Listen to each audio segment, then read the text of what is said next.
It's as phony as it comes.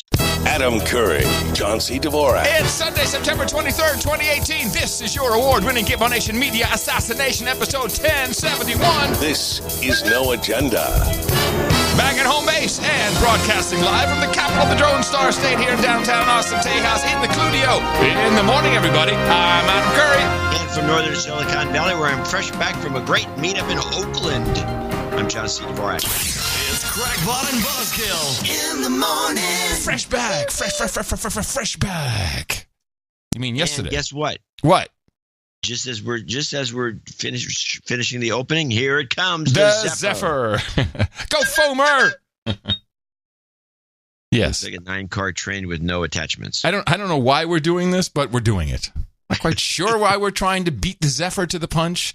This is the best podcast in the universe, your No Agenda show. We do the show twice a week on Thursdays, and today is the Thursday-Sunday, and for some reason we try to beat the Zephyr.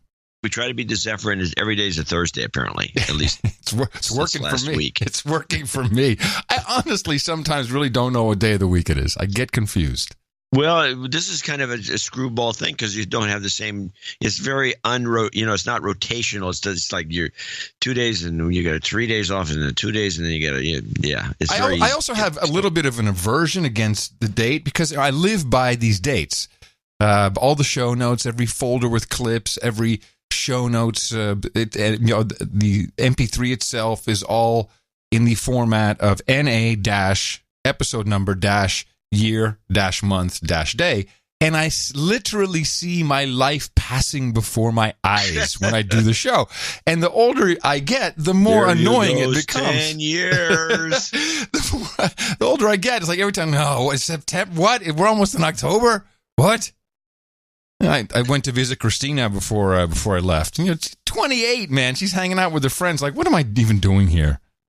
What are you going to do? Hang out with a bunch of 28-year-olds? Is that what you're angling for? Yeah, I did. It was fun. I was hanging out with the 28. I learned a lot. What do you think what's this old man doing here? I learned about the Pluto in Scorpio kids. Bet you haven't heard of that, huh? Lay it on us. All right. So you got your you got your millennials, right? Then you and after that, like from 95, you got your Generation Z. But there's this apparent, and it's a thing. You can Bing it. There's the Pluto in Scorpio kids born between 85 and 95. It's just one decade, and they are the ones who are supposed to be the leaders who show the path for these other generations who are so misguided and ill. Yeah, I don't know what they call them. I mean, I guess you could call them that. Would be JC Buzzkill Jr. Yes, exactly. But it's apparently he acts like that. Like he's, hey, I'm here to save y'all. Damn it.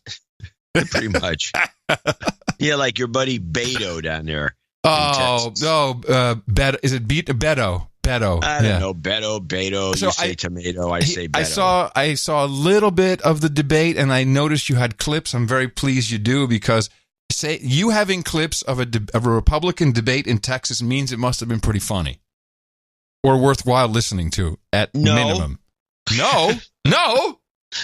This Beto guy was interesting because he's if we want to start with that, or we want to start with your report from Europe, because I think your report we can get into this, but I do have a lot of opinions about this little Texas thing going on down there.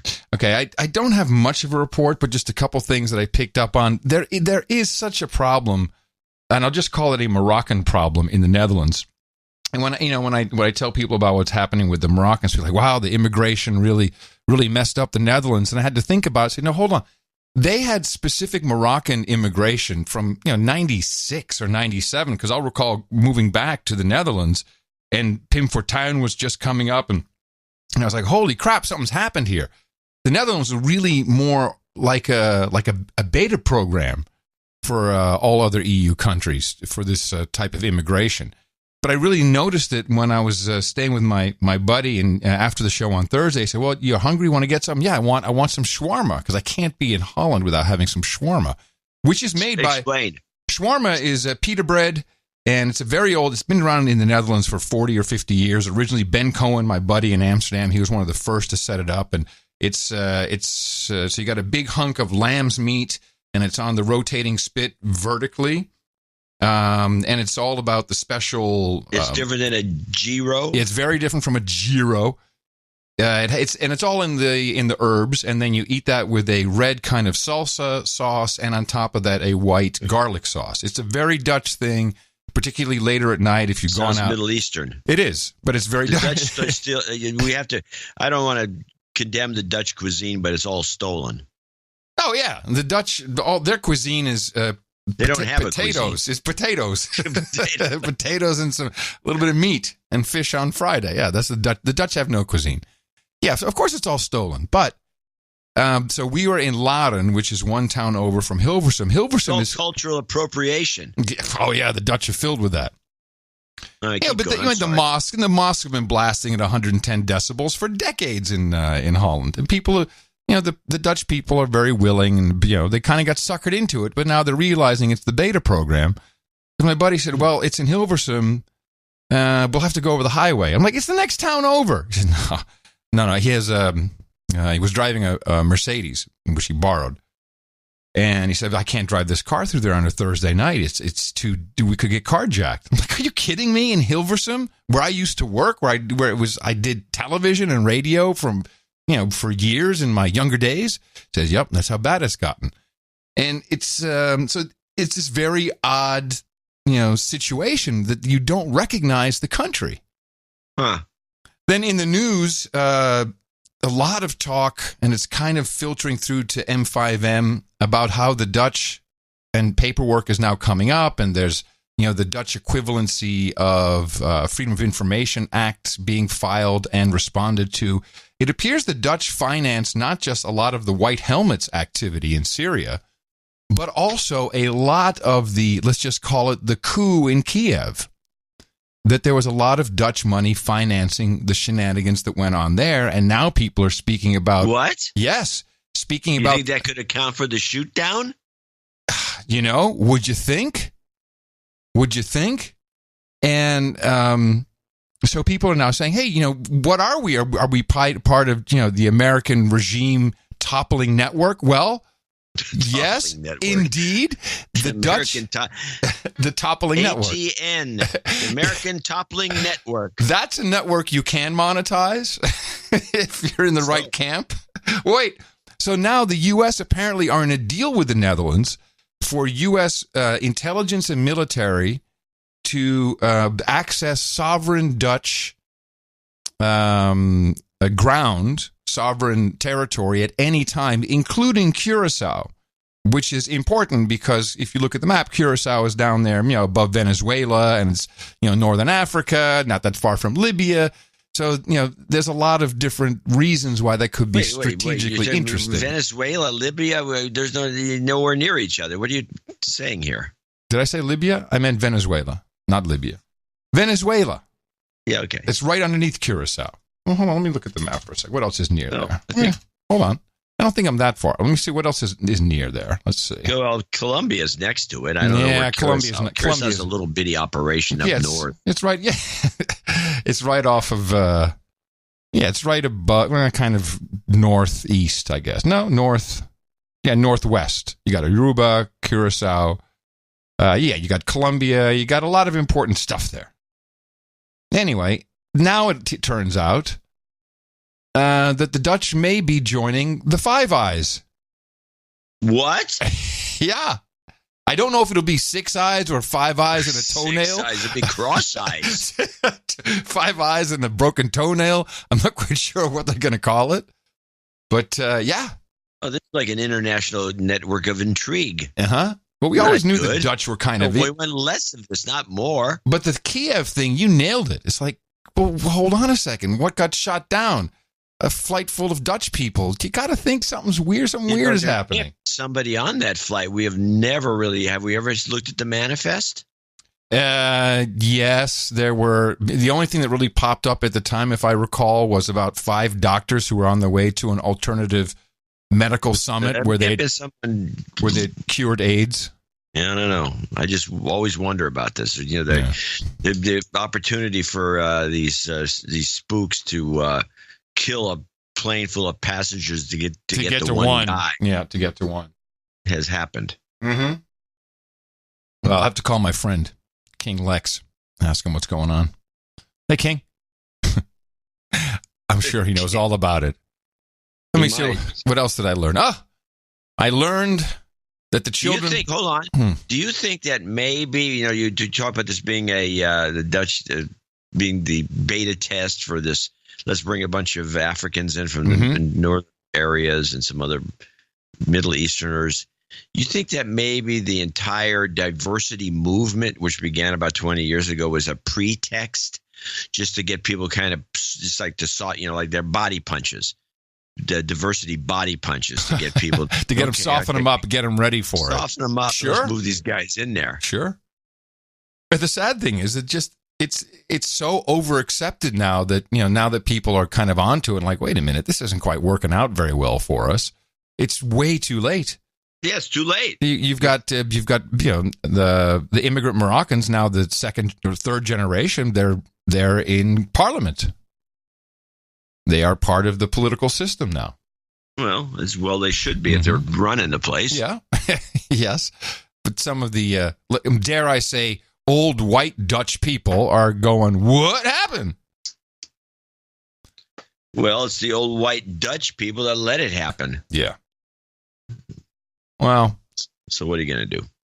Let me see I learned the kids these days love the theremin. However, they showed me their instrument of choice when it comes to the theremin. It's something you will have to Bing to go look at some YouTube videos. The Badgerman. The Badgerman. Yes. Badgermin. You should probably Bing that. And you'll see what the Badgerman is. And I think I need one. I don't know if you can buy them off the shelf. You probably do need one. I don't know if you can buy them off the shelf or if you have to construct it yourself, but I really like the idea. Do you have it yet? Did you find it? No. Oh, well, if I tell you, then it's not as funny. I'm not sitting here with the keyboard and have rated. Here's one. There's a little movie, The Badgerman. Yes, Badgerman played properly. It looks like a theremin. It's got the two hands. Yeah, but the guy's dicking around. Instead of a theremin, it's a badger. Instead of a it's a badger? Yeah, instead of a theremin, so instead of a board, they took a dead badger and mounted a theremin on it. Oh, there's a badger there. They stuck a thing in his head. Yeah, they created this is not for sale. Yeah, I don't know. I want one, though. It's listed on the Classic FM station website as one of the 13 weirdest musical instruments ever. What, the Badgerman or the theremin? The Badgerman. I just liked it. Like, okay. Anyway, yeah, okay. Anyway, so we had it. Of course, Tina had already gone off to be with her sisters and family, and so I got home when Saturday morning. I flew back, and pretty uneventful. Tired though. I was groggy this morning. Oh, by the way, when you're boarding, they always have the pre-boarding stuff. Yeah. And, it's people with kids. It's been expanded now to, you always have, no matter what airline it seems. It depends on the carrier. But the kids always go, young children go first on almost every carrier. No, not on the Southwest. Yes, on Southwest. No, on Southwest, they go after the A group. Between the A and the B group, the kids go on, yes. Okay, well, who always also on Southwest gets to go on first is active military. I mean, I've always wondered, what is active military? Do you have to, be in combat fatigues? Do you have to have your weapon with you? What is active? You have to be ready to gun down people there. They say active. You have to be active. You have to be hauling some artillery onto the plane. I don't know. Material. Here I am with my carry-on material. What is this active military bullcrap? It's either military or not active. It hit me all of a sudden. What is going on with this? Well, it's a misnomer. What it means is that you're currently serving and you're going from place to place, but you're in the military. Yeah. That is your current job. Yes. Okay. Well, that's my guess. It just sounds a little strange. No, it does. It sounds like you're going to be shooting up the place. Yeah, it does. Military. The only other thing I'd like to mention off the top, just as a quick dip into the OTG world, something I noticed with the Kyocera, and I think I have a theory as to why it was happening. the battery would not last as long as it does here in the States. I'm talking like really losing 5% an hour. Okay. Not even using it, just it being stationary. Yeah, somebody's tapping into it. No, that was my first inclination. That'd be mine. I believe they use different frequencies in the EU for their 4G LTE or 4GE. I don't know if they have LTE. Oh, that could be. You think you should choose up more juice? Yeah, I think maybe because of some interpretation of the radio, or I don't know how it's built. But that is a problem because it's not going to fly to have it, basically work a couple hours and then need to be charged. Well, you can flop the battery out, can't you? You can, but so then I got an extra battery, but still, it's going too fast. It's going too fast, and that's without even using it. You should look into it. Yeah. Well, I want to say something. Now that you mentioned it, that the fact that you can't flop the battery out, swap from, like take 3 or 4 batteries with you, and the thing goes dead, you put a new one in. The fact that you can't do that on most phones today is an abomination. It's a communist plot. It's an abomination. It is. I'm in total agreement. But someone, one of our producers did find another phone, which, this damn Kai OS, which I really liked. So you have the Cat B35 mobile phone, which is, they are now selling as, a feature phone with some smartphone capability, i.e., you have a modern browser. But now Google bought them. I think we may have discussed this. Google bought them. Here it is. Get ready for Cat B35. Perfect for those who need a reliable and tough phone, but also some of the functionality of a smartphone. And so now they've put in Google Assistant. I don't think you can get that out of it if they've put it in at the operating system level. You don't want that. No, it's an atrocity. It was a good operating system. I had a lot of hope for those guys, and then they sold out to Google. Bastards. The money is there, and it's like, what would you do? I'd do the same. It's like the Borg. We'd both do the same thing. Yeah, screw it. Sell it to Google. Let's go eat oysters. Let's go to Paris. Let's go see Pierre. Let's have our hair done. That's like the podcast network that got sold to, wait for it, iHeartRadio. Aren't they broke? Yeah, they're about to go completely belly up, as far as I can tell. I mean, I don't know how they're still holding on. But yeah, there's $55 million. They probably put that much into it. Yeah, some of these deals that are just pretty much playing poker. Yeah. Anyway, none of that is really important.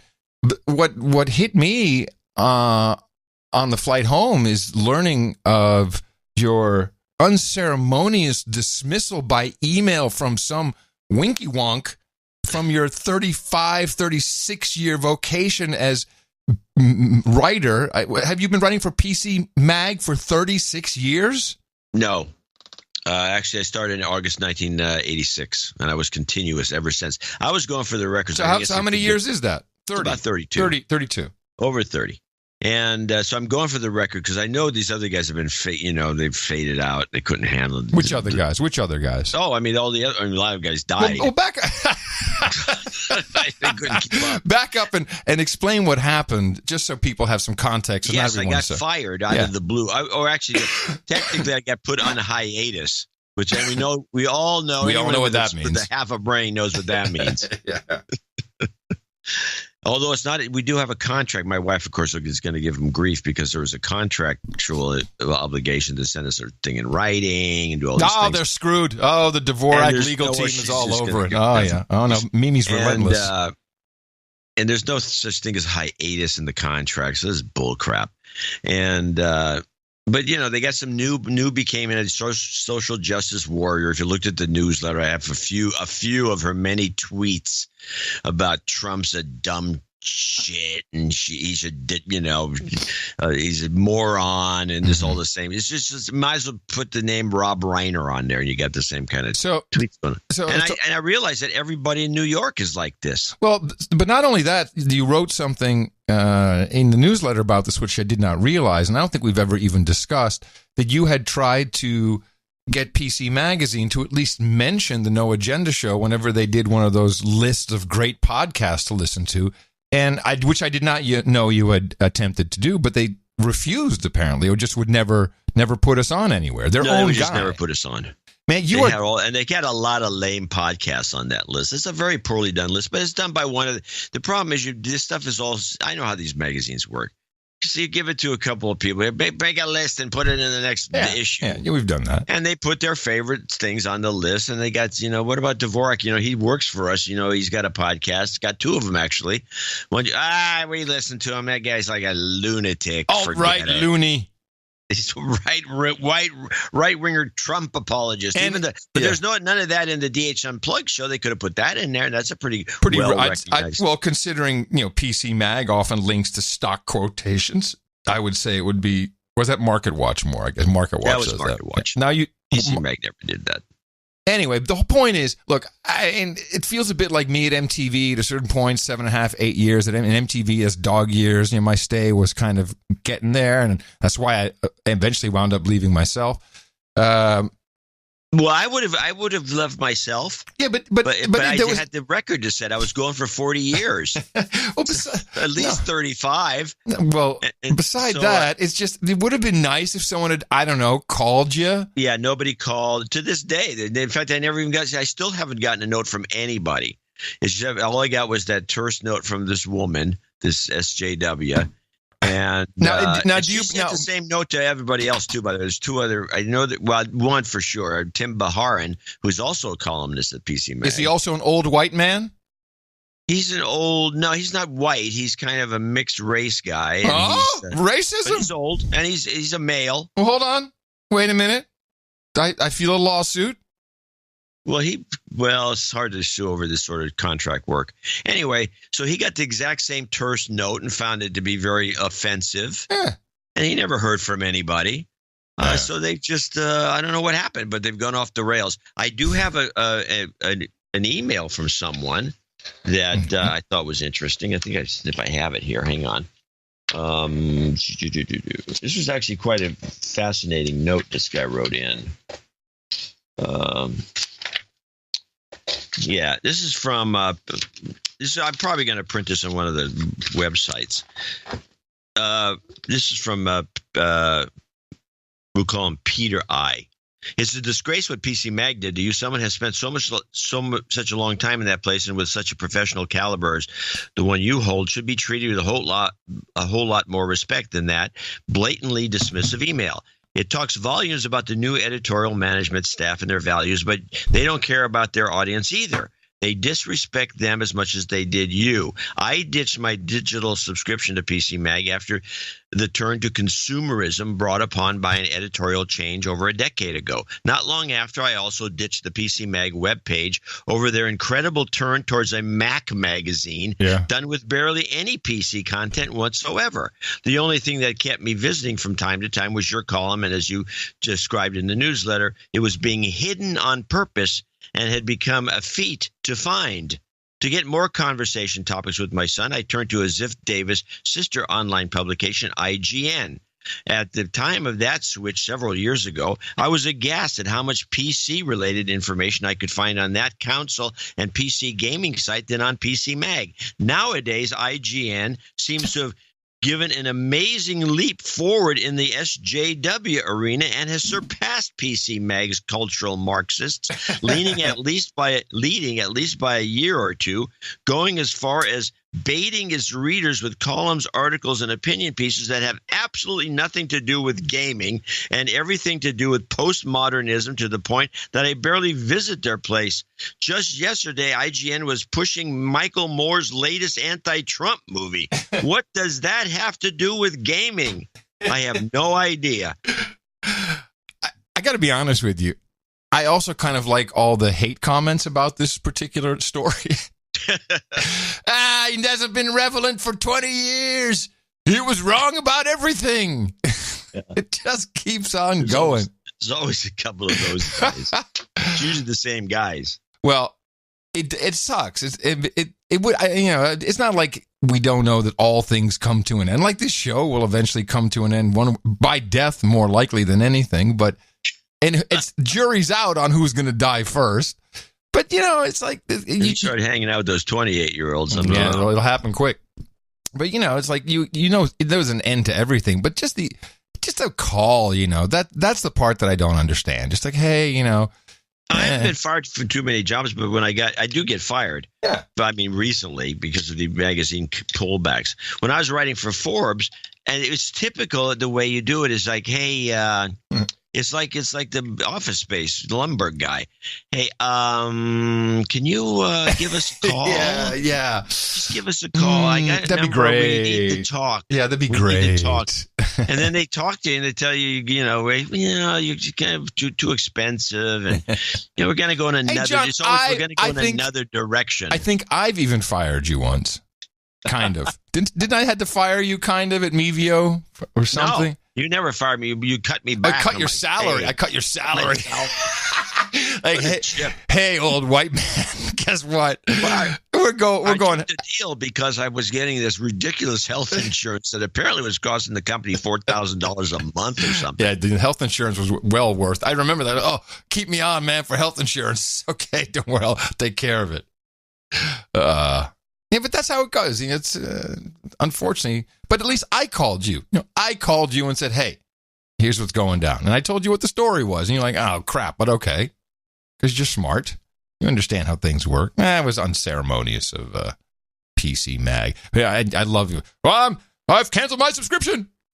I'm boycotting. A lot of people are writing notes to this Wendy woman. Oh gosh. And what's she going to do? She's just not going to even read them. You have to write notes to the CEO if you want to get any action. Yeah. So I'll just tell people if you're going to do anything. Right. It's meaningless. So, the thing that is, to me, also entertaining is people say, wow, do a value for value column. Like, you guys don't know, John. This is not going to happen. There will be no value for value column. There will be no agenda magazine. I do have a good idea for a website. I'm probably going to do so and keep the real loss for me is not like the PC Magazine column. It's the moniker, so I can get review products. Yeah, chicks. Yeah, chicks. Man, they're flocking to the house. There's one outside now. PC Mag groupies, baby. Anyway, so you can look for that in sometime in the future. Well, since you brought up Michael Moore, then let me kick it off with today's program. Bring him up. Pedro did. Well, you're right. All right. He was on Bill Maher this weekend.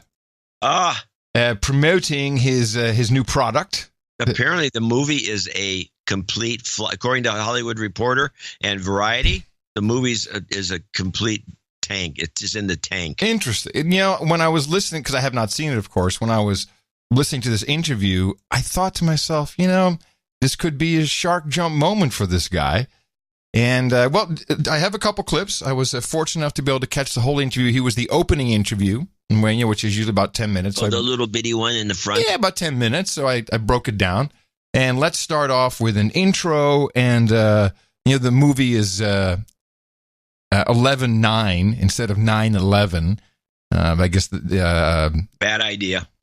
Yeah, I don't think that was the best title choice either. But let's listen to the intro and they set this up a little bit. And I can, no spoiler here, where the movie and everything, this whole interview, in fact, is all about getting people to vote for Democrats in the midterms. Well, and you have done it again, Maestro. I don't know how you keep doing it. You do what journalism should do, which is you make what's important interesting. I like how first he's going to say you're like a journalist, but then later it's going to be to get people to vote Democrat. Yeah. And compelling, and you can't take your eyes off it. And this movie, first of all, the title fell right in your lap there, didn't it?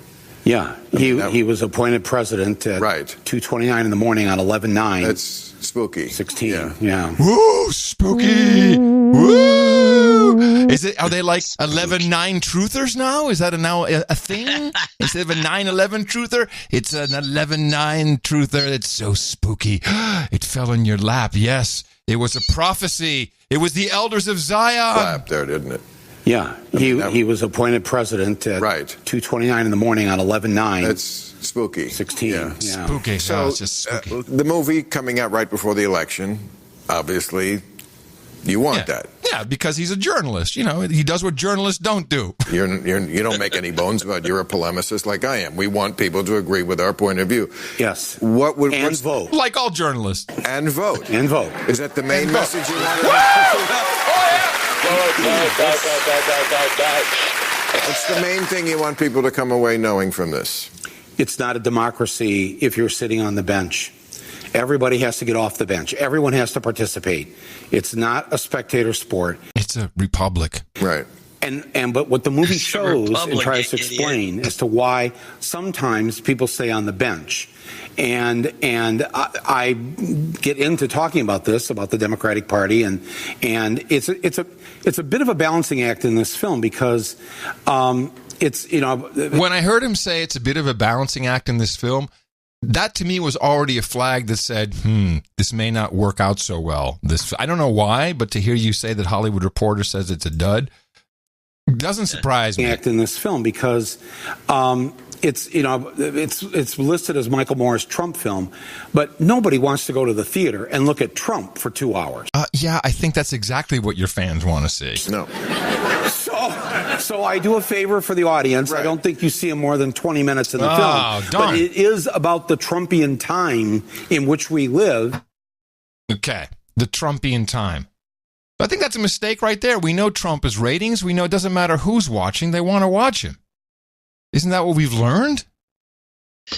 Yes, we've learned that. We've learned a lot. And I don't think this guy's learned anything. In fact, he had a clue early on when he thought that Trump would win, if you remember. Mm-hmm. He said, I think Trump's going to win because I don't think they know anybody else is talking to the right people. I don't think Hillary's got a chance. He went on about this, as you recall. We played his clips on the show. Yep. And then within a few weeks, he backed off on it because I guess he got nothing but grief from all his Hollywood friends. What are you saying this for? Hillary's going to win. She's got to win. If this idiot wins, we're screwed. So then So he changed his mind and went back into the wrong. He went, I think he non-commercial direction right there. Yeah. Well, so he does talk about the Democrats as well, and he knocks Obama, which I didn't clip any of that, but he does some good Obama bashing. But also regarding the superdelegate situation, and he's very clear about that. And then when you kind of like, okay, he's got something good there, then it's back to racist rhetoric. The DNC a few weeks ago, they had a meeting and they said they got rid of the superdelegates, but they didn't. People need to understand this. All they did was say the superdelegates cannot vote on the first ballot at the convention. After that, they could vote on every ballot and everything else. So they did not get rid of the superdelegates. And to the Republicans' credit, they actually don't have superdelegates. Whoever's at that convention is, whoever is there to represent the white people that voted for them. Oh, there we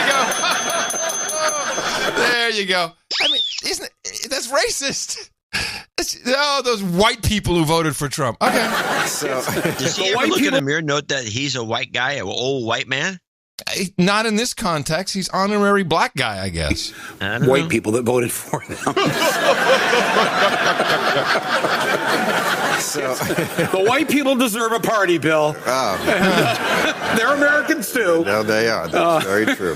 That's how Trump won. He made his people feel like a minority. Huh? Stop.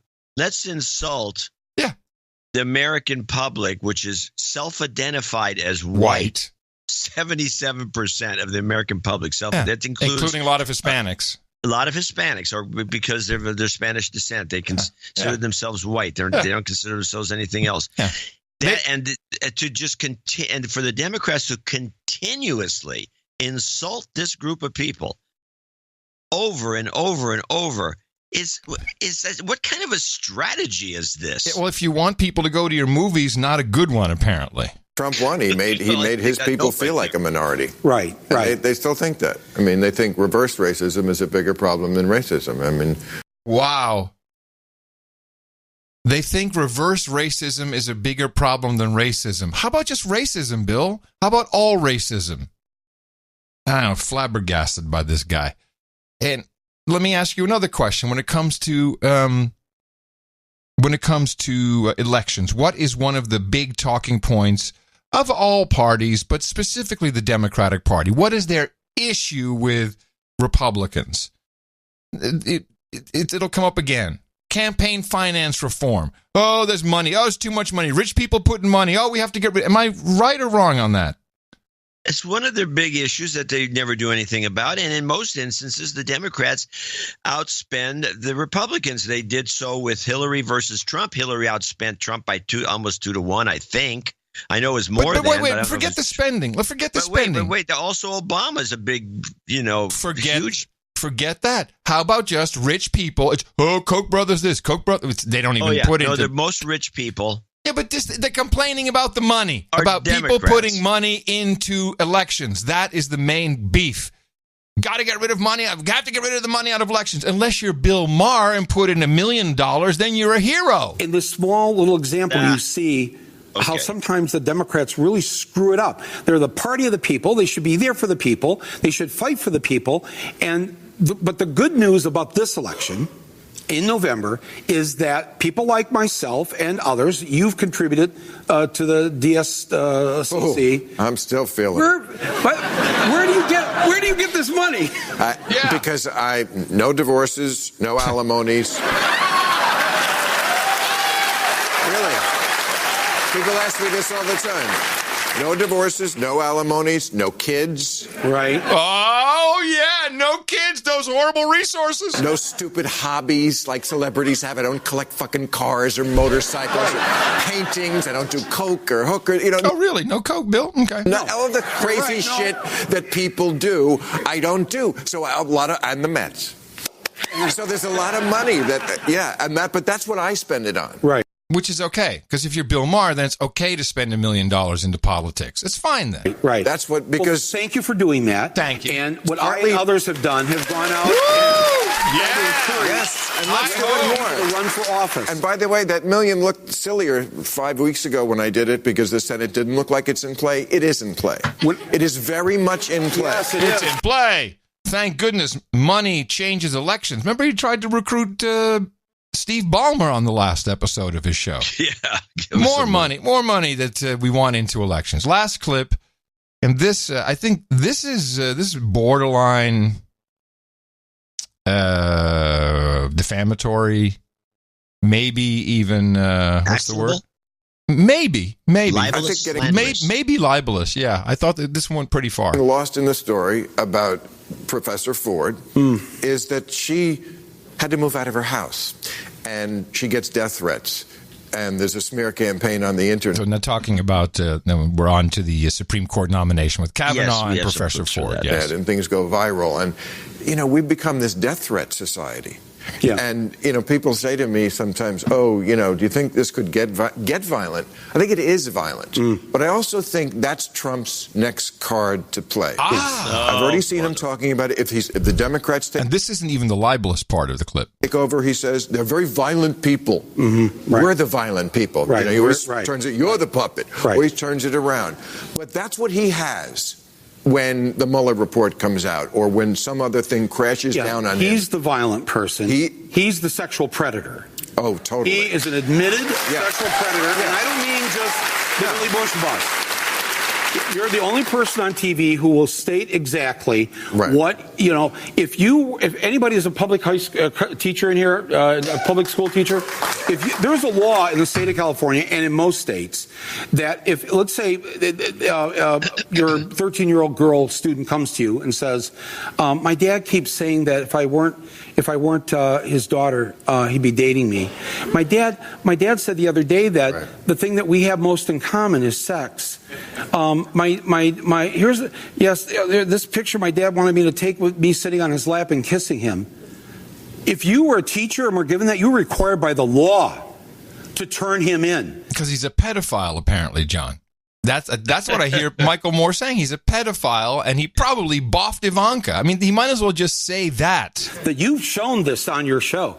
He did this when she was a tween, when she was a teen, and he bragged about how voluptuous my daughter is. And she's, where did the ugly orange man? Show me on the doll where he touched you. Teenager. The thing is that we let him get away with this. The media let him get away with it. All his friends in the media let him get away with it. Bless Moonvis. He was getting away with it. Yeah, with what? Well, with pedophilia. With who? With his daughter. What proof of there is this? He's just one of these loving. You've seen these guys in the past. You see a lot more than you do today. You look at some of these old TV shows, you can see that people are a little less reluctant to like hug a kid.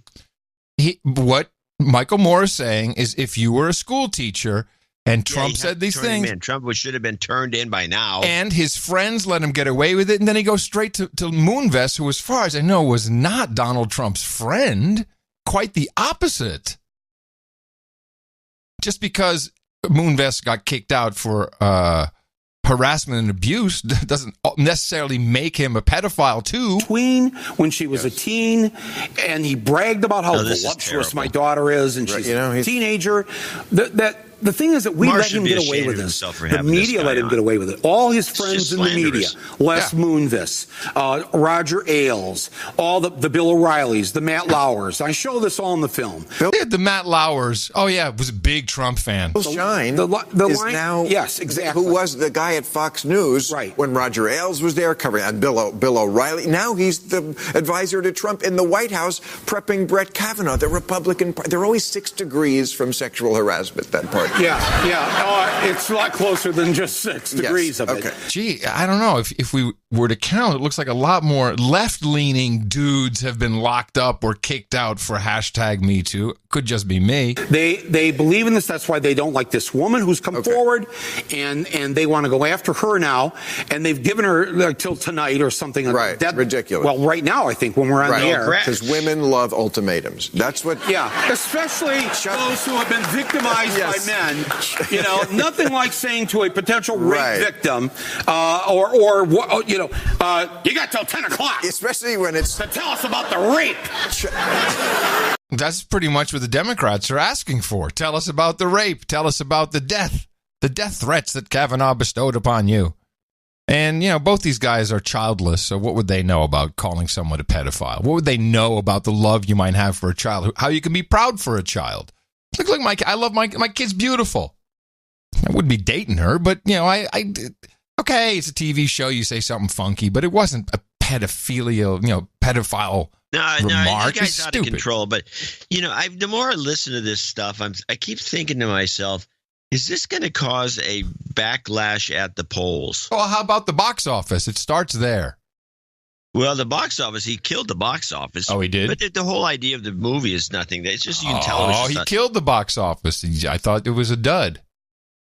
Yeah, well, he killed the box office, but did the movie have any legs to begin with? Is this anything that hasn't been rehashed a million times? It's just a bunch of Trump hate? You can go on Twitter and get it for free. You don't have to pay the $10 to go see the movie. Get it for free. Get it free. Let me see. Hollywood Reporter.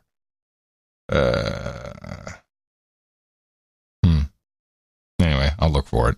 It came out a couple of days ago. There was a headline. I'm on their mailing list, and they had put it out, and then it just got pushed. 10 million opening week? No, 10 million opening weekend. That's probably going to be about it total. Yeah, I don't think it'll be much more. No. Shoot, this is a confusing story. Anyway, I don't think it's going to do. It just won't. But it's like what I was telling you about Tina. She regardless of politics, she doesn't want to hear what Julia Louis-Dreyfus, the billionaire, has to say about Trump. She wants her to be funny on TV, and she will purposely not read her opinion because she doesn't want to ruin it when she's watching. Whatever the acting, the acting, whatever the show is called, Veep, yeah, which is a great show. I understand this. Like, you ruin it for me. Yeah, these people are ruining their brand. Yeah, well, it's clean really up. Stupid. It'll clean up a lot. So that was kind of a lead into to Supreme Court related stuff, which I do have a few clips for. I don't know what you have, if anything, on the topic. Well, I have a couple of things. I got the woman's, which I refer to as CBF. Before you do that, would you mind if I just played a compilage? No, go do your thing. The compilage, although this would have worked on the previous episode of No Agenda as well, as one of those supercuts. It's this is when we were really talking about the issue of a panel of white men who are going to make the decision. And And just the vitriol. What panel of white men might this be? This would be the Judiciary Committee. Really? It's just funny because there's a bunch of women on that committee. Ted Cruz is a Cuban. Or I guess maybe he probably self-identifies as white. Well, what's the 11 men then? And what's his name? What's his name? The character from Massachusetts, the black guy who's gone off the Booker. Kamala Harris is black. Hold on. Hold on. Let me see what the 11 men. Who are these 11 men? I'm looking it up now. Let me see. The 11 men. Isn't it a subset of the committee? No, it is the committee. The committee is a subset of the Senate. Well, maybe they're talking just about Republican men on the. No, it says, how will the image of what is this 11? Now I feel stupid. This is a bull crap thing. This is typical. It's not even true. It's not even a panel of 11 dudes.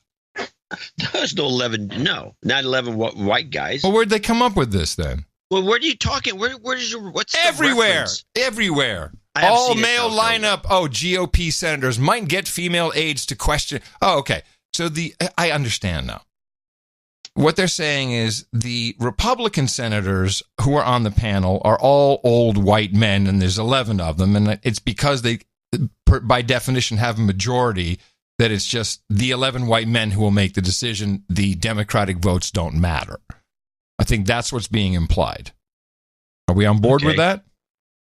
For the purposes of this debate, yes. Once again, it will be all white men on the Republican side of the Judiciary Committee questioning both Judge Kavanaugh and Dr. Ford. The Republicans that are on the Judiciary Committee, it is a lineup of white guys over the age of 50. All the white men on the Senate Judiciary Committee. You've got all white men on the Republican side here. On the Republican side, all 11 are white men. The Republicans on the Senate Judiciary Committee, it's 11 white men. And the Republicans, it is 11 white men. The Republicans, it happens to be 11 white men. Are these white Republican men essentially going to ask her if she's telling the truth? 25 years since the Anita Hill hearings, what hasn't changed is the number of white men. I know, have covered lots of these white men. And so at the end of the day, if they have a bunch of white men, once again, defending another white man. You have 70-something-year-old white men. No offense to them. No don't offense. Like the process being disrupted.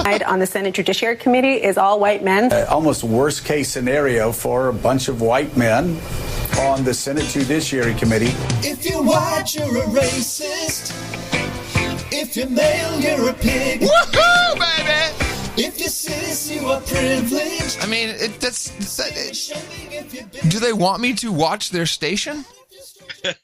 I am over 50. I am white. They should have thrown in straight just for good measure. A cis. No, they said cis. You're right. They said cis. Gendered. Cis. Come on.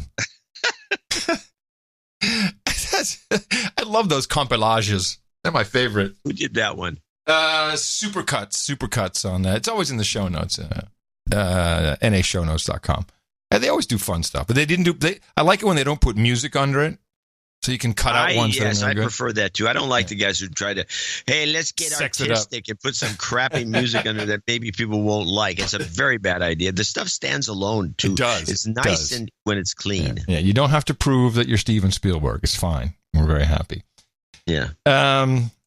Let me see. Do I have anything else as backgrounder? No, I have some other clips, but let's see what you've got. Let's go to the real rundown. This CBF real rundown stalling, and this is actually the little punchline at the end of this. This goes on from here, but this is what it's really all about. While the details of when and how are still being finalized, the possibility of hearing directly from Christine Blasey Ford promises political fireworks that could derail President Trump's Supreme Court nomination. Kelly O'Donnell is with the president in New Jersey tonight and has the latest. Tonight, the answer looks like yes for an extraordinary public hearing to happen next week with a lifetime Supreme Court appointment on the line. Dr. Christine Blasey Ford's lawyers informed the Senate Judiciary Committee today that she has accepted an invitation to provide what they called firsthand knowledge of Brett Kavanaugh's sexual misconduct. But the time, place, and details are still in dispute. A senior White House official reacted, "This seems like another delay tactic." Mm-hmm. Yes. Yeah. It seems like another delay tactic. It is a delay tactic. Yeah. I have a clip about that. Well, we'll play part 2 of this, and then you can play yours. Tense negotiations remain underway to determine specifics, including whether Ford or Kavanaugh testifies first about her claim that when they were teens in the 1980s at a party with underage drinking, Kavanaugh groped her and tried to remove her clothes. Kavanaugh categorically denies that allegation. Today, the judge was spotted leaving his Maryland home and has said he will go back to Capitol Hill to defend his integrity. At a conservative conference today, the vice president said Kavanaugh will be confirmed. The president and I are confident that Senate Republicans will manage this confirmation properly with the utmost respect for all concerned. The president expressed similar enthusiasm last night in Missouri. He was born for the U.S. Supreme Court. He was born for it. And it's going to happen. And Ford's lawyers said in their letter to the committee that they are disappointed in the leaks and the bullying. The White House also tells me that they are frustrated by the process, saying delays are unfair to the nominee who wants to clear his name and testify. Yeah, so this next clip that I have will kind of show, and it refers to your previous one, that all of this is really meant to delay, and there's rules in the Senate, and it's really kind of plays into my original thesis that Trump doesn't want him confirmed. He's given him lots of outs to quit, ahead of the game, just get out to save his family. But I don't think he's going to get confirmed at all, and here's why. Politically. This is from MSNBC, which was surprising to hear this clarity on their so-called news channel. Politically, weird. Matthew, this seems like a no-brainer for the White House to just, you know what, I got other people that I can get. I got other people that might excite the base more. I think about Judge Amy Comey Barrett. Yeah.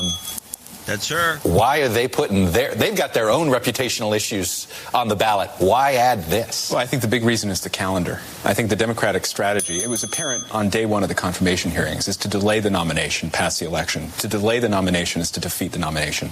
And if you're able to defeat the nomination, then the question becomes, well, who next? And what is the time frame for confirming that judge to the Supreme Court? So they're sort of trapped by the calendar. That time frame goes beyond the election, an election in which it's very possible that the Democrats win both the House and the Senate, then what you're looking at is an empty seat on the Supreme Court for 2 years. Mazie Hirono basically raised this possibility in a news conference just this week. So that's why the White House and Republicans nationally are behind this nomination, at least want to see both sides tell their story next week. Right. But next week is going to be Thursday. And if it's Thursday, then there is some rule in the Senate that pushes the actual vote back, and it won't be until after the midterms, is my understanding. Which would kind of make sense on a long bet from Trump to use this as, oh my goodness, we have to keep the Senate at minimum. Yeah, get out and vote. Get out and vote. And otherwise, it'll just be 2 years without any confirmation, because it won't happen probably. But I think it's a hedge on his part. Here is Senator Mazie Hirono confronted with some, again, this is from leftist. Your favorite. Yeah, she's pretty funny. This is Jake Tapper on CNN confronting her with the facts about all 4 witnesses that the judge, or that the professor has presented to be interrogated as witnesses. So 4 people said to be at the party Ford described have denied knowledge of the incident. Brett Kavanaugh, obviously, Mark Judge, who she says was in the room, P.J. Smith, and even Ford's longtime friend Leland Kaiser. So there hasn't been a law enforcement investigation, but there are these statements from the 4 people she remembers being there who don't remember the incident or don't even remember being at the party in question, according to her friend Leland Kaiser, who says she believes her, but doesn't have any memory of it. Yes. Doesn't Kavanaugh have the same presumption of innocence as anyone else in America? I put his denial in the context of everything that I know about him in terms of how he approaches his cases. As I said, his credibility is already very questionable in my mind and in the minds of a lot of my fellow Judiciary Committee members, the Democrats. So he comes and, when I say that he's very outcome-driven, he has an ideological agenda, very outcome-driven. And I notice she's not addressing the question. I can sit here and talk to you about some of the cases that exemplify answer the question. His, in my view, inability to be fair in the cases that come before. And this is a person that is going to be sitting on our Supreme Court making decisions that will impact women's reproductive choice. He very much is against women's reproductive choice. Mm-hmm. And I can tell you two very important cases in which he applied the same standard but came to totally different results. There's a difference between applying the law, as she says here, and saying he's against women's reproductive choice. I don't know why why can't you just say pro-choice? Is that now verboten too? That's the way, you want to present. She presents it. I think there's like talking points or some way of doing it. Yeah, you present it as meta. You get scolded by your parties. Yeah, you can't say it this way. Yeah. And Schumer's the guy behind all this, by the way. There are two very important cases in which he applied the same standard but came to totally different results to make it much harder for women to get this kind of coverage. So there's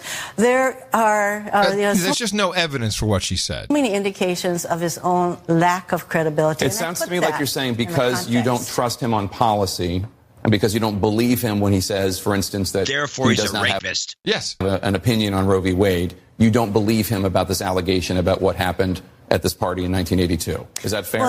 Well, this is why it is so important that there be at least an investigation so that there's some effort at collaboration. Yeah. We think that there was a lot of drinking going on. As far as his friend, Mark Judge, not even testifying, that is astounding to me. Astounding. He was right there in that room. He refuses to testify. Oh, jeez. He was right there in that room.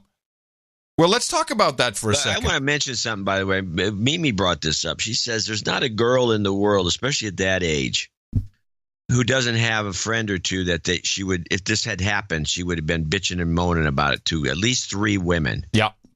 Because women talk to women. They do. That's what she says simply. Women talk to women. Yeah. Where are the women that would back her up that she'd ever mentioned this to anybody? She didn't. This never happened. That's a good lesson, by the way. Women talk to women. Yes, all men should pay careful attention to that commentary. All old cis white guys, pay attention. Old cis white guys know what we're talking about. Women talk to women. Well, I was about everything. I was again astounded by CNN, who brought together a diverse panel, across what I could see was income levels in white cis female society, Republicans, and asked them about Kavanaugh and asked them about what they thought if this was true or what it meant for old allegations to come back up. I don't know if the producer of this segment is still working for CNN, but the results were kind of predictable, and they didn't even really edit it that much, as far as I can tell. Maybe people sit at home and get really upset. It's like, oh my God, these Republican women, they should not even be called women anymore. They're just horrible. How many of you believe Judge Kavanaugh when he says this didn't happen? I believe him. I do believe him. I believe him. How can we believe the word of a woman or something that happened 36 years ago when this guy has an impeccable reputation? And there's nobody that has spoken ill will about him. Everyone that speaks about him, this guy's an altar boy, a scout. He's, because one woman made an allegation. Sorry, I don't buy it. But in the grand scheme of things, my goodness, there was no intercourse. There was maybe a touch. Right. Can we really? 36 years later, she's still stuck on that? Had it happened? I mean, we're talking about a 15-year-old girl, which I respect. I'm a woman. I respect. And we're talking about a 17-year-old boy in high school with testosterone running high. Tell me what boy hasn't done this in high school. Please, I would like to know. Why would she come forward if this wasn't true? Because it has basically destroyed her family. She's had to move. She's gone undercover. She's got death threats. We don't know any of this to be true. So if she's lying, why come forward? She's also destroying his life, his wife's lives, his children's lives, his career. Mm-hmm. I mean, why didn't she come out sooner if she's telling the truth? Why didn't she come out when he was going into the Bush White House? Why didn't she come out when he's been a federal judge for over a decade? Why not have a thorough investigation instead of just the two of them, he said, she said? Because it doesn't matter. It does not matter what everyone else has to say. This is what happened, though, with Clarence Thomas and Anita Hill. The FBI investigated. It took 3 days. Done. Why not now?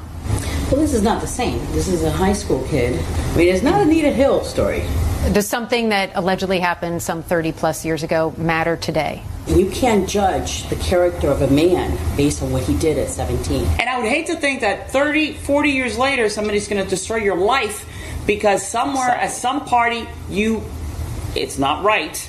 But maybe you're not supposed to. Who brought the alcohol for these kids? As women, though, do you have some sympathy for her for what she's going through? No, I have no sympathy. And perhaps maybe at that moment she liked him, and maybe he didn't pay attention to her afterwards, and he went out with another girl, and she got bitter, or whatever the situation is. They're kids. So this was a great example of women talk to women, and I think that this was borderline, suitable, because they were, there's a lot of things they were saying that I don't agree with. Like, oh, that's what 17-year-old boys do. No, I've never really done that. I don't think you've done that.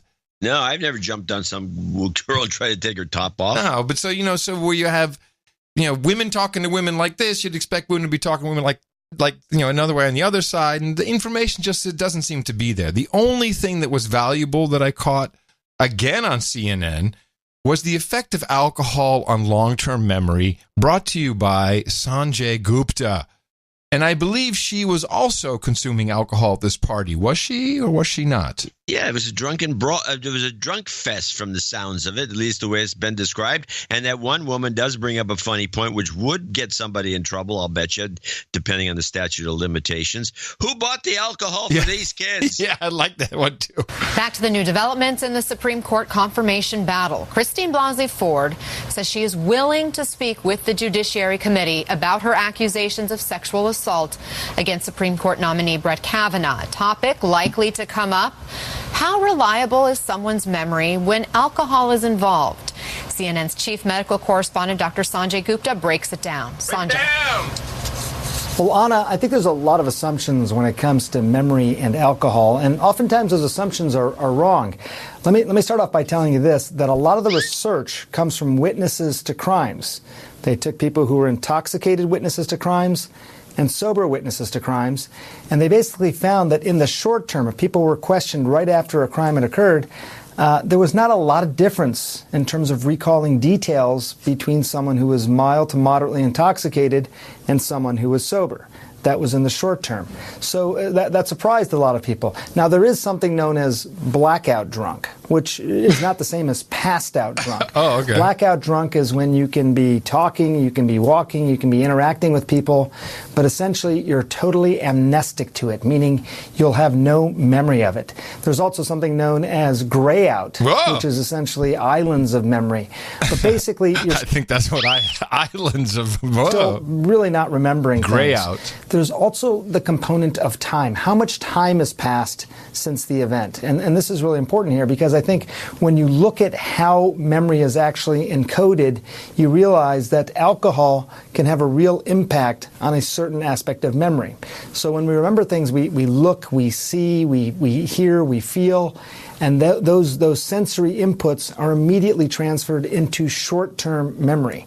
That happens pretty quickly. And that's why people, again, who are intoxicated can remember things pretty well. But it's that next phase, going from short-term to long-term, where alcohol sort of acts like a sledgehammer. And it's why people can remember things so vividly one day, and then a few days later, really have no recollection of it at all because the memories were never in those long-term stores. So Anna, that's just a little bit of an idea of how alcohol does impact memory, both in the short term and in the long term. Anna? Interesting. Thank you, Dr. Sanjay Gupta. That's not what I wanted to hear. Go away. Of course, it works both ways. Kavanaugh may be very truthful when he says, I don't remember that. It didn't happen. Well, long-term memory with alcohol doesn't stick, according to the good doctor. There's something that keeps cropping up in the conversation. I don't find any reference to it being authentic or real, which is that supposedly she took a lie detector test and passed it. Yeah. And he should take one too, which is the meme. But what lie detector test did she take? Who gave it? When was it? I don't remember this. I mean, it wasn't covered very well. I think it's bull crap. There's a lot of this. Just as well, let's stop and back up, and we can just stop these clips and just say this whole thing is a charade. It's just it's a scam. It is, and the scam is obvious. The scam is to delay until the calendar kicks in, and then they can't confirm. Yeah, so we get Beto in, so we can move to that guy. Oh, God. Just one last thing here. Let me see if I get something else. This whole debate, this Kavanaugh with the women and the Fords and the Chryslers and everybody in there, this has become the Twitter convo du jour, and it's destroying Twitter. Twitter is really getting out of control. People will leave the platform. They're going to leave the platform. People are leaving the platform. They are deplatforming themselves. Self-deplatformization. Yes, I'm thinking about it. Self-deplatforming. Yes. Well, you need to self-deplatform out of California first. That would be my first order of business. We'll get to Beto in a second. Beto. Because you first, say Beto, I say Beto. Because first I have to thank you for your courage and say, in the morning to you, John C. Yes, the man who put the C in PC Magazine, Dvorak. Well, in the morning to you, Mr. Adam Curry. In the morning to all the ships at the sea and the boots in the air and the subs in the water and all the dames and knights out there. Yes, and in the morning to our troll room. Our troll room at noagendastream.com. Very good to have everybody there. It's nice to have the back room chat up as well. And now I have some screen real estate. Nice back here in the Drone Star State. That's where you can always find all of our trolls during the live show twice a week on Thursdays. Also in the morning to Mike Riley. He brought us the artwork for episode 1070. The title of the episode was Alexa in Alexis. And we had a tough time choosing the art. As predicted, a lot of people did the They Live robot face on Joe Biden. Yeah. And Nick the Rat had the best version of the face, but man, was Mike Riley's artwork complete with, he had the obey in the background. He had the no agenda. It became a topic of conversation on Twitter. Yeah. Because I had chimed in on. Oh, really? Huh. Yeah, well, because O'Neill and Nick and some others, they like to talk about sometimes. And I chimed in and say, well, the reason, we picked what we did is because it was a little busier. And when you have a choice of being busy artwork in terms of having a lot of junk on the piece, as opposed to being super clean, unless it's incredibly elegantly funny.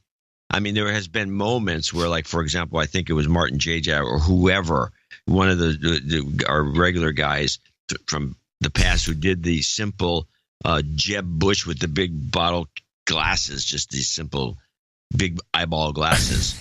Yes. It was nothing more to it than this simple I mean, it was the choice at the moment, and we love what people are doing with the new headers and stuff. That looks very cool. Yeah, well, we're going to ban a couple things. That's what we're going to talk. We're going to talk about something. Yeah, go ahead. Yeah, we're banning anybody who uses foamer. And what was the one that used? See, I don't have any problem. I mean, they put me down as crap jerk off or something. No, that would be banned. No, there's not podcast jerk off. Longtime podcast personality, which I'm okay with. It's a little lengthy. But, oh my God! Woo! Listen to that horn! I think you're a little tired of being called a foamer, even though you brought the whole topic up yourself. Yes. So a ban is in irony. By the way, ban is in place. Apparently, a ban. Yes, you cannot use foamer on your artwork if you want it to be picked. NoAgendaArtGenerator.com. Thank you very much, Mike Riley. It's highly appreciated. We love all the art that comes in, and you can take a look at all of it. It's very useful for all kinds of fun things and projects. There's over 12,000 pieces of album art. 12,000 pieces of album art in this archive. And there's probably at least 1,000 outstanding pieces. Yes. Oh, more than that. We've had 1,070 episodes, so there's more than 1,000 outstanding pieces. There's more. There's the ones that didn't quite make the cut. No, it's a fantastic archive. I hope there's a backup of it. Yes, I've been trying to get our guy to do a backup. I always get very worried about stuff like this. Maybe I get wet. I lost my copy of Web Copier Pro. But we need to have our John, our producers need to do this. We're not good at this. Yeah, somebody can do. Well, we can do it, but we can't do it. No, we'll do it, and then it'll be on a drive. Don't know where the drive is. No, it's a nightmare. It's lost. It's a nightmare. I know I made a copy somewhere. This is not what we do. I'm just being honest. I have stacks of hard disks that I have to go through once in a while. Literally. I have a stack of hard disks. So when I put a machine out of service, I've been doing this long enough, over 30 years at PC Magazine, I have a stack of hard disks because I take the old hard disks and I have a thing you can take the hard disk and plug it into this device and it'll think it's like a real drive, and it is. And you can look at your old hard disks and it's like, you can't go through all this crap. I should just drill them all. By the way, I did want to mention that I didn't realize it, but Christina and her girlfriend and their roommate had not seen They Live yet. Oh, yeah. But boy, did they love it. Oh, yeah. They loved it. Yeah, they loved it. It's corny, but great. So noagendaartgenerator.com, again, it's a great resource. And also you can go to noagendashop.com. Those guys put it on T-shirts, make sure the artists get paid. I mean, it's a beautiful ecosystem. It's a part of our value network, Value for Value. And this is the donation portion of it, the first one for each show, where we thank our executive producers and associate executive producers. I have to say something about They Live. Because it's a movie that once in a while you think about these things. The way the They Live concept works is that the reason you can't see the signage and all the brainwashing and these ugly people that are roaming around, and there's lots of ugly people roaming around, is because of this transmitter, which is actually symbolic of the media.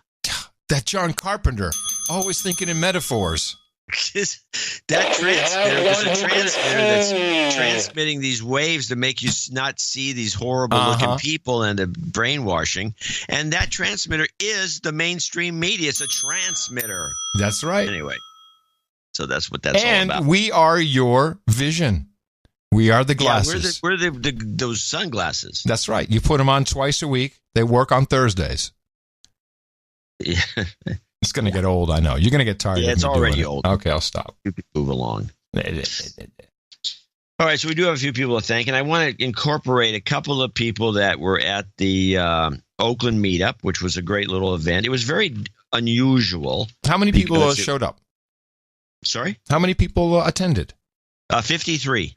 Oh, nice number. That's a pretty big meetup. That's not a small little ditty. I left it. Unfortunately, I was getting a sore neck. And Wait a minute. You bailed? I bailed at 7:30. It was going to go to 8, so I left a little early. Oh. And I missed Defabaugh, who showed up late. Oh. And the blind dame, which was and her husband. Which I felt really bad about. Luckily, Mimi took, them Mimi pretended to be you. Made sure to introduce them to Mimi will never leave. Mimi pretended to be you, and she didn't know the difference? Is that what you're telling me about the blind dame? They knew the difference. They were very disappointed. I had to make it up to them somehow. Yes, you should. It's horrible. And then I was kind of disappointed that some of our regulars from the area weren't there. Dame Tanya could have been there. Bean. Sir Bean, Alan Bean, never shows up to anything. Okay.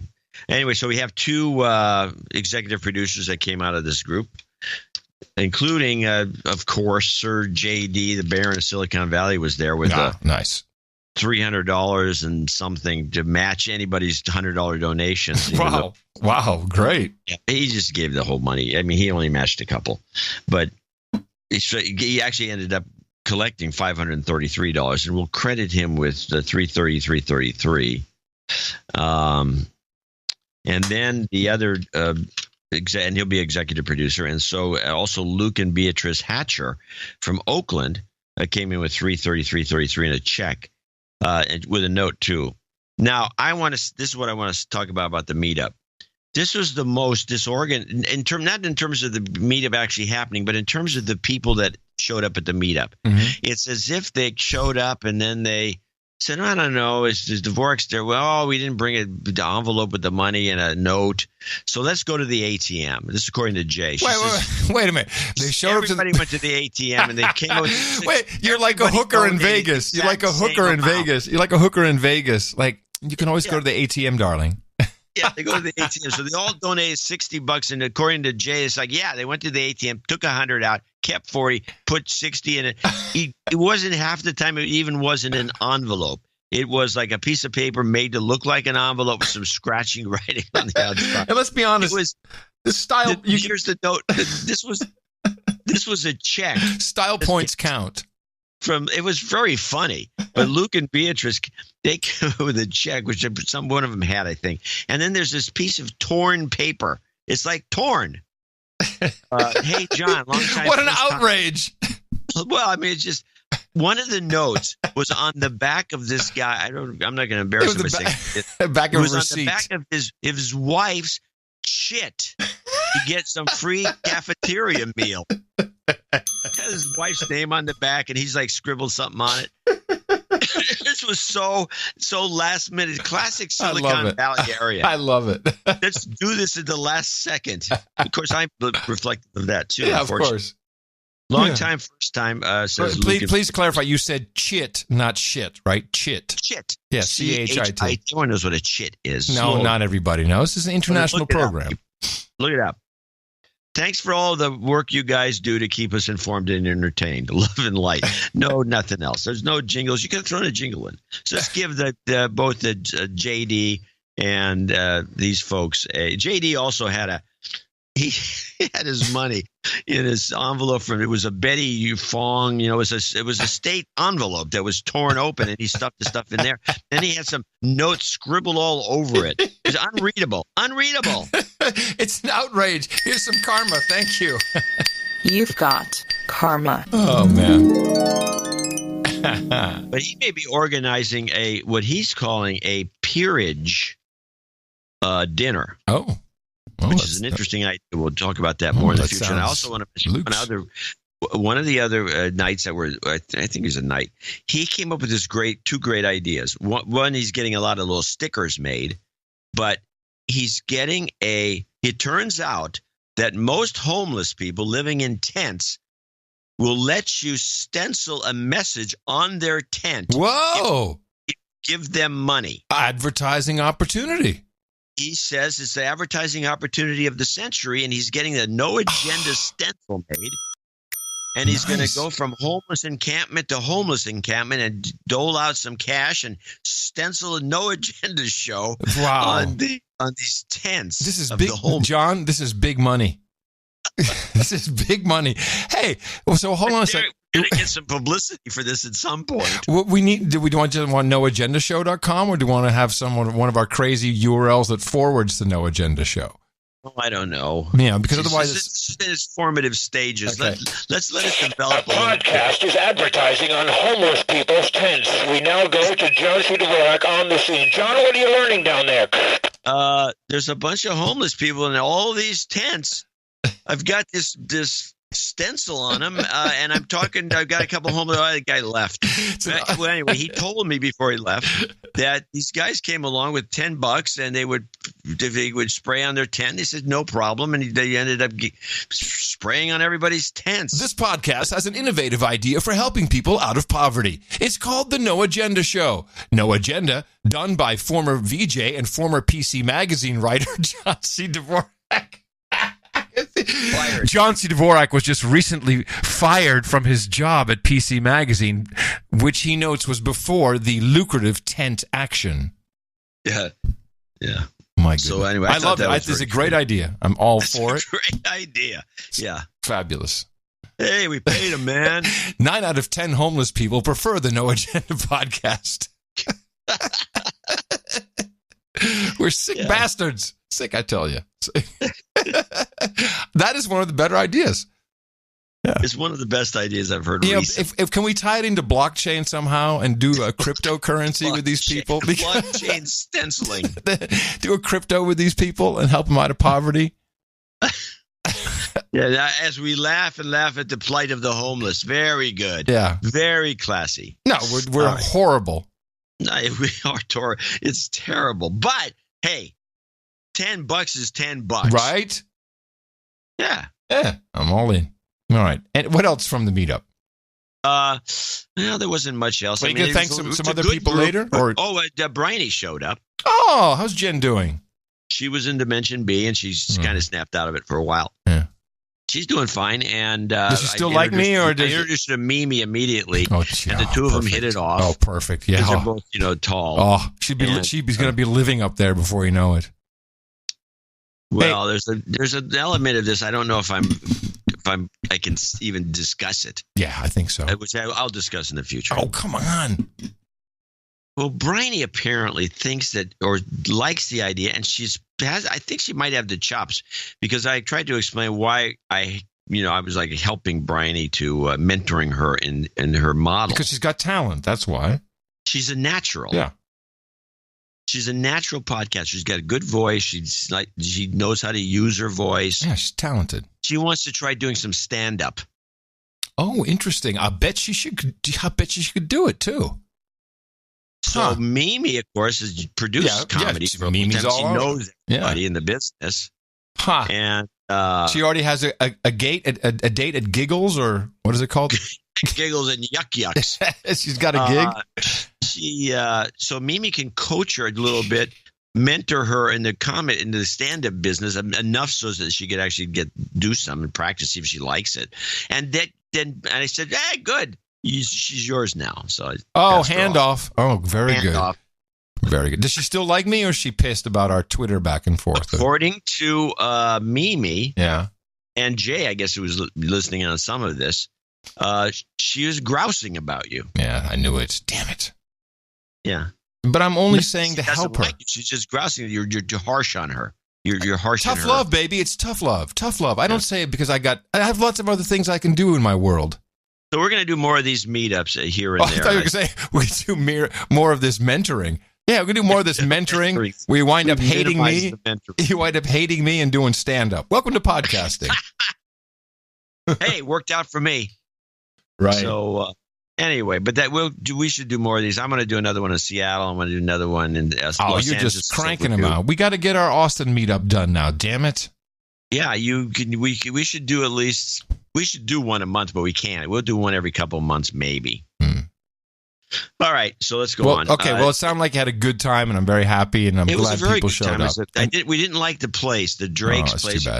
Surly waitresses, and they didn't like the fact that we had so many people just crowding around. It's huge place, but they wouldn't give us the kind of tables we wanted. It was a bunch of this seems to be a bit of a thing. They don't, these places. Don't want to, give you an area because, we can make more money the other way around. Stuff like that. It's very dickish. Dickish, yeah. That's the word, dickish. Well, I want to thank everybody who came to the meetup. That's fantastic. It sounds like you had a good time. Yes, you and Curry. Okay, a couple more items. Are you and Curry ever going to, do a meetup together? No. I said no, probably not. No, I mean, probably not. We don't actually like each other. We don't. We hate each other. We're not really. The other one is I have a great idea. I'm not going to mention this guy's name. Do the show live together during the meetup. Hello. Exactly. Did I tell you this already? No. I get that all the time. All the time. Yeah. You have a great idea. Together live. I finally came on stage. Well, they want to see you on the chaise and me with my Tourette's. Yeah, we're a great show. So I told the guy, I said, here's the problem. I had to kind of discuss this with this guy because he was adamant. Mm-hmm. I said, here's the problem. It involves an audience. And both of us have a performance gene. Yeah. And so we start playing to the audience. It was me especially. I won't even be talking about these items that we try to discuss on the show. I'll be doing jokes and making funny comments, see if I can get a rise out of the audience. It would be a disastrous show. Yes. It would totally suck. And I'd be really conscious of my tics and stuff. You'd be all nervous about your tick. The tick. No, ticks. Plural. What are you talking about? Yeah, they're jerking around. Spitting. Unbelievable. Okay, let's start with thanking some people. They were done. I think I covered it. All right. But anyway, thanks for everyone who did show up. Yeah, it was great. Where's Alan Bean? That's what I'd like to know. Brian Barrow, 34567. Sir Brian? I'm not sure. I don't remember. I think so. I'm really sorry to hear about your PC Mag parting ways. situation. Take this donation as a sign you still have the support of the No Agenda audience. Without meaning to be funny, please give yourself some jobs karma. Yeah, I was thinking about that too. What kind of jobs karma would you prefer? We have the Nancy and Trump. We got the Trump, and we got the just Nancy. Oh no, don't give me the Trump. Yes, what the Nancy just the regular job? Nancy. Regular Nancy. Jobs, jobs, jobs, and jobs. Let's vote for jobs. Henceforth, got karma. Henceforth to be known as a regular Nancy. Yes, what do you want? Give me the regular Nancy. I want a regular Nancy. Yeah. Sounds right. Yeah. Steve Fisher, 33333. R.I.P. PC Mag. I bet they don't last another year. Sure. I remember when PC had spawned out of Popular Electronics. Oh, is that true? Well, it kind of was true. PC Magazine was actually started by David Bennell, and then it was bought by a guy named Tony Gold. And Bill Ziff bought the company out from under right. Bennell, and Bennell started PC World, pissed off, which was an opera. And Ziff did have Popular Electronics, which they folded because this is the reason. Very few people know this, but Popular Electronics folded because the circulation was too high. Wait a minute. Come back at me with that. Let me check the bong for a second. It folded because the circulation was too high. Yeah, it's too high and growing. Were they losing money on every edition? Not that anyone can tell, but Ziff has this very unique theory of and he is the specialist in this. And likely I got to sit and chat with him a lot about special interest publishing, and I got a lot of insight that I still discuss occasionally. But the way he always saw special interest publishing, it was really has to be super targeted, and you could get you created a world, right? And so PC Magazine was a world into itself, and that's why all advertising had to be about the stuff that you talked about in the magazine. You could not have an ad from Ford, for example, or anything. And apparently, this Popular Electronics was getting so big that it was losing the focus on a small enough group that you could sell to the advertisers. Right. It was all about creating an audience for the advertisers. And they were branching out too much. That audience was not being defined specifically enough, and he decided to hell with it. Boom. All right. Bing-a-bong-a-bong. Anyway, he goes on. Book report. Thomas Sowell's Black Rednecks and White Liberals, 2005. He explains the race problem in a way that you will never hear anywhere else. Remember, he's a successful black man. His other books are highly recommended too. He's a very interesting guy. Yes, he's at the Hoover Institute. Have you read this book? No, I have not. Okay, it's on the list then. I'll read it. Very good. He's a very easy to read writer. He's a very good writer. Sir, American Carnage. He's also, you never see him interviewed or anything because he's a black conservative. Sir American Carnage, 33333. AKA Sir American Carnage. When I saw on Twitter that John had been unceremoniously fired from PC Mag, I had to donate since it has been a little while since my last contribution. Firstly, the show has been excellent lately. You two provide incredible information and analysis value. Second, I'm always listening through the archives between current shows. Recently, I came across a complete gem. When James Comey was first clipped and analyzed on the show, episode 656, Adam referred to him as a nut job, which is the exact term Trump used after firing him. Coincidence? Read the book. This further confirms the longtime suspicion that Adam is from the future. I have attached the clip in question. Thank you both for your courage. Very strange. He I guess he was forced to do. He's coming into his own now. And now he's now it's a couple months. He's been in his department, and this guy is a nut job operator, and he is a frightening individual. I can't even remember me saying that. I don't remember it either. And you know why? Because of the alcohol. There's no long-term memory. Yeah, maybe. Good catch. Well, you know what? Thank you, because it is sometimes astounding what we've discussed on the program. Yeah, it's pretty. There was a book that came out, and I'm going to discuss it soon about how the we coddled our American children into morons that they are. And I went to search.na show notes. Sure enough, it was the same guys, an Atlantic article from 6 years ago. I mean, it's crazy what we discuss on this show.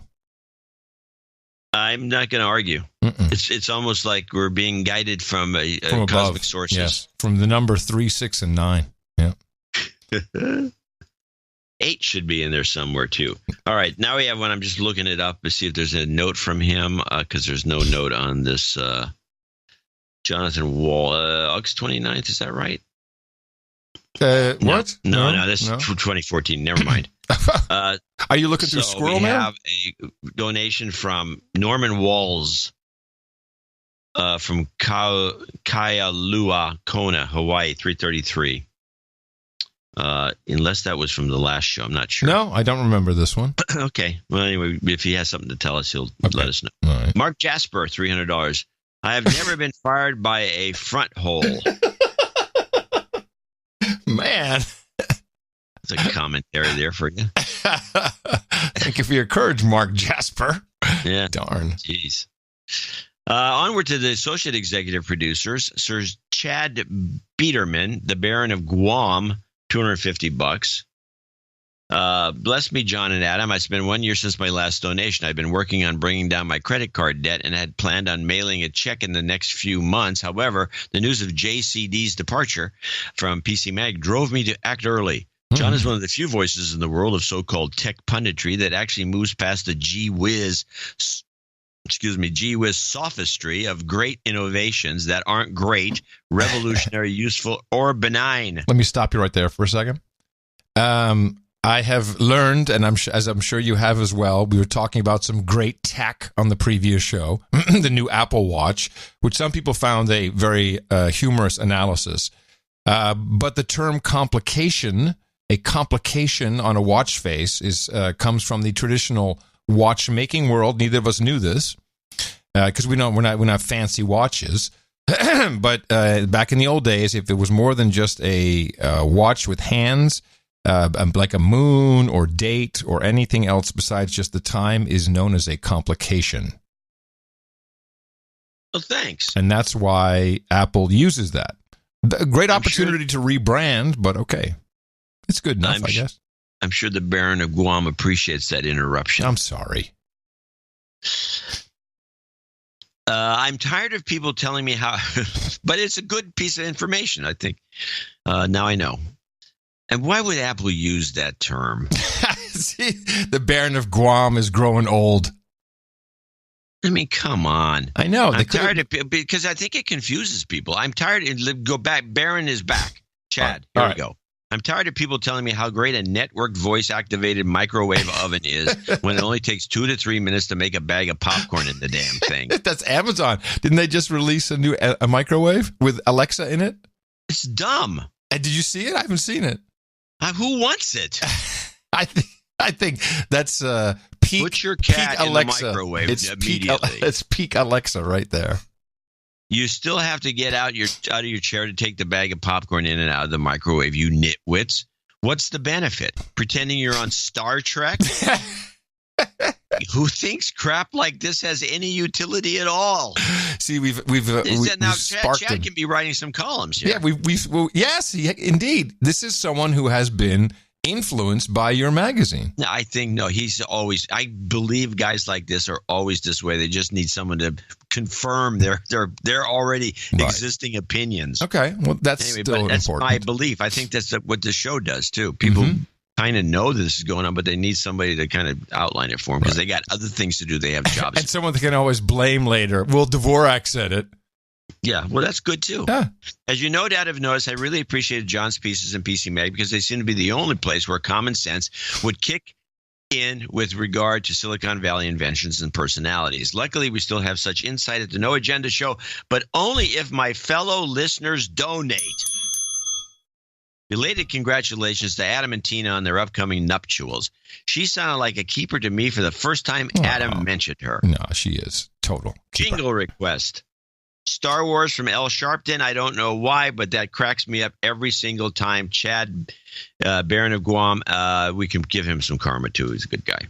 Star Wars. Everyone's going nuts about it.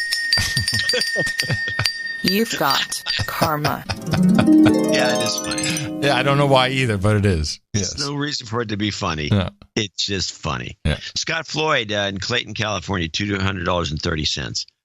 I wanted to donate $200 to finally become a knight and help the slacks. 30 cents on the back to tie it to the many years of Dvorak has been sharing his insights in PC Mag with many other sources. I'm hoping to be Sir Scott of Diablo. Can you de-douche me?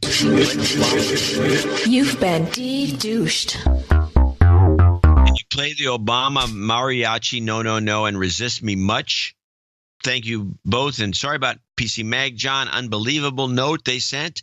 See you the next Bay Area meetup. I was watching my kids Friday and letting my wife have the weekend off, so I couldn't make it yesterday. Okay, you know what?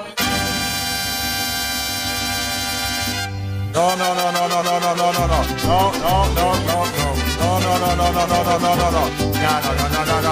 Hey. But resist we much. We must and we will much about that be committed. You've got karma.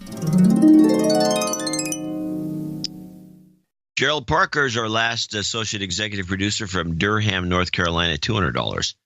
And he says it's his birthday. Hope I get this in on time. I'm on vacation in New Orleans having my Rent Boys and Chardonnay. Here's the money. There's plenty of it down there. Here's the money I will, although you can get some muscadine wine down in Louisiana, too. I thought there's plenty of Rent Boys down there. I didn't know you were talking about the Chardonnay. Rent Boys. They're available. Here's the money I would have spent on one. I'm taking one for the team today. Yeah. Is that all it costs, huh? Rent Boys are $200. Is that the market? Is that the going market now? Gerald might or might not know it's from Durham nearby. Oh. Now, I want to talk a little bit when we get out of this segment about North Carolina and the storm, because there's something that no one has covered. I don't know why. Maybe Gerald can send us a note later about it. Okay. And that concludes it. Those are our producers, associate producers, and executive producers for show 1071. I want to thank each and every one of them for supporting this operation. Yeah, this operation thanks you. And we'll be thanking more people in the second donation segment for people who came in with $50 and above. And as always, another show is coming up this time for reals on Thursday. I look forward to it, as does my partner in crime, John C. Dvorak. You can support us at Dvorak.org/NA. And there's more deconstruction to come. You can go out there and do with it as we always do. Our formula is this. We go out, we hit people in the mouth. New World Order.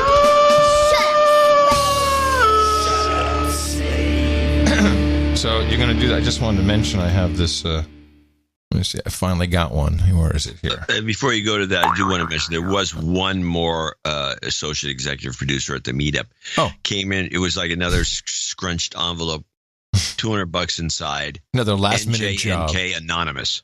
Oh, okay. I don't know who it was. Yeah, I got a boing. It's kind of a weird one. You got your boing. I got a boing. You got your boing. I got my boing. Got my boing, man. All right. You were going to talk about North Carolina. Oh, yes, North Carolina. Jeez. Oh, yeah. Uh-huh. Uh-huh. Now, there's been coverage. There's been a couple of stories about this, but if you remember a number of years back, and this has been going on, it's still an ongoing problem. North Carolina is one of the biggest producers of pork in this country. And I would say you might have an investment opportunity because a lot of it gets exported to China. But there were tons of stories, 60 Minutes and the Nightlines, all these things about the huge piles of pork or pig crap all over the place. And it was like stinking up. Whole counties of North Carolina stink because of the pig crap that was everywhere, and all these pig poop shitting all over everywhere. And apparently 1 million or more pigs were killed by this storm, these floods and these storms. What happened to all the pig poop? Does anybody write a story about it? The whole state has to be inundated with pig poop. It's like a sewage mess, and no one has discussed this. You know, now I know that everything went from North Carolina to South Carolina, but where poop there too? Yeah, but where does it ultimately flow? I mean, this stuff is managed. I mean, but Tina was telling me that she looked at Lady Bird Lake, which is really part of the Colorado River, which is managed by the Lower Colorado River Water Authority. It's all connected, and she said there was sludge coming through the other day. I mean, you got to wonder where. You're right. Where does it go? Who takes care of it? Where does it just roll off down to? How come nobody's writing about it? Are these? Was that picture of because Cooper sitting in, standing in the water? Was he actually standing in pig poop? I don't know. I think he was. It must have been. Do you have a clip? Don't have a clip. I mean, it'd be an outtake. It'd be him going, "Boy, it stinks here for some. What does this stink? What is this smell?" Well, I just think it's very poor reporting. Well, zero reporting. Anyway, it just bothers me. And I really realize how poor the reporting is when you're over in Europe, and even certainly from our side as well. We're not getting enough information and cool tidbits from our producers. I mean, you look at did you know about the big Brexit breakup? They were all in Austria, and the EU said, screw you, Theresa May. We're not taking your deal. And then she went back, and they're all yelling back and forth, and apparently it's all about Northern Ireland. I mean, we don't know any of this in United States of Gitmo Nation. None of it. Did you see it on Democracy Now? Did you see it on PBS NewsHour? No. These are not unimportant events. No, that's because it's got nothing to do with Trump. Although it did remind me that Trump had told her, look, you got to approach the negotiations this way. And he said, no, she didn't want to take my advice, so she'll do her own thing. It's going to be very tough. And it looks like she went into a negotiation and didn't do it right. And it's the EU guys who are all sitting there all high and mighty, and they're going to show the big swinging dicks like, oh, we're the EU. We're not going to take your damn deal. Do a no-deal Brexit. And I think there is a real conversation, but it's about Northern Ireland, and it's called the backstop, which means if they're not able to get a deal by 2020, then Northern Ireland would remain under the economic control of the European Union and not under the United Kingdom. Now, I'm not sure why Northern Ireland itself is so important. I mean, it's industrial. Is that where all the Google? No, they have it in Ireland, not in Northern Ireland, right? The Apple and Google. I don't know. We'd have to look into it, but nobody seems to be. I tried to look around a little bit, and I really couldn't find like a specific reason. Well, somebody came up with this thesis that if you could do a no deal Brexit and then base everything on WTO rules, which are really more of a meta that would screw the EU over. Yeah. In other words, you have to trade. If you're in the WTO, which they are, both of them, both groups, you can't do any of this kind of stuff you want to do. You have to follow the rules of the WTO. And you've already signed on to the WTO. We've done it. Well, a lot of our laws in the United States are null and void because of the signing on to the WTO. And for some reason, they take precedent, which screws over a lot of small businesses in particular. Mm-hmm. But that's what they should do. Just say, okay, we just do WTO rules. That's it. We're just going by that stuff. Well, so this, of course, is once again raised the talk of another vote, a do-over on the Brexit vote. It's a lot more of that. And who knows what's going to happen? I just think the EU is just going to sit there. They're not going to give them a deal. All right, go ahead and figure it out, Theresa May. No, I don't think they're going to give them a deal either. No. But then you've got to doubt the Brexit at all. Is it a Brexit if it didn't happen? Falls in the woods. Yeah. It's all just imaginary anyway. So we have a piece of paper somewhere and we do some stuff. Let me see, what else do I have here? There's a number of different directions we can go. There is an important bill that is coming up for vote very soon now, which is not getting a lot of coverage. I think it's interesting. This is a federal bill. Mr. President, the Agriculture Committee has put together an excellent piece of legislation. For the first time in 80 years, this bill legalizes hemp. We forget, but hemp was widely grown in the United States throughout the mid-1800s. Americans used hemp in fabrics, wine, and paper. Our government treated industrial hemp like any other farm commodity until the early 20th century, when a 1937 law defined it as a narcotic drug, dramatically limiting its growth. This became even worse in 1970 when hemp became a Schedule I controlled substance. In Colorado, as is true across the country, I've talked to a lot of colleagues here about this, we see hemp as a great opportunity to diversify our farms and manufacture high-margin products for the American people. Yeah, baby. Good products. Now, apparently, this is the farm bill. And let's mention something here. Sure. Industrial hemp is not the same as marijuana plants. That's correct. However, an important part of this farm bill is the extract rule for CBD. That will be legalized. That's a part of it. So you can create marijuana hemp advertising, whatever you want to call it, where you can extract CBD for some groovy products. Yeah, anticonvulsants mostly. Well, there's lots of stuff. Anyway, so yes, this needs to go through. Oh, and I think it will. And of course, this is this could be a pretty big little economic sector. And we're good at. We're farmers. We could be very, very good at this. They're talking about CBD portion of it alone. Well, no, legalization of hemp and CBD could grow consumer market to $22 billion. That's not bad. It's a nice little cottage industry. And I will say this: the hemp is very useful. We're talking again, not marijuana, not CBD, not THC. The plant has a fibrous content that can be used to make cloth, rope. Almost all ropes were made from hemp. Cars. Hello, what are you laughing about? What cars are made from hemp? Go Bing hemp car. It's right there. Hemp car that also ran on hemp. It's there. And Cheech and Chong. Hello. But yes, anyway, there's a hemp car. The usefulness of hemp in industry is quite high. Now, the one thing left out of this report is that when it was made illegal, it was made illegal by now people can check this out and call me on it because I'm not looking at the research as we speak. The Hearsts.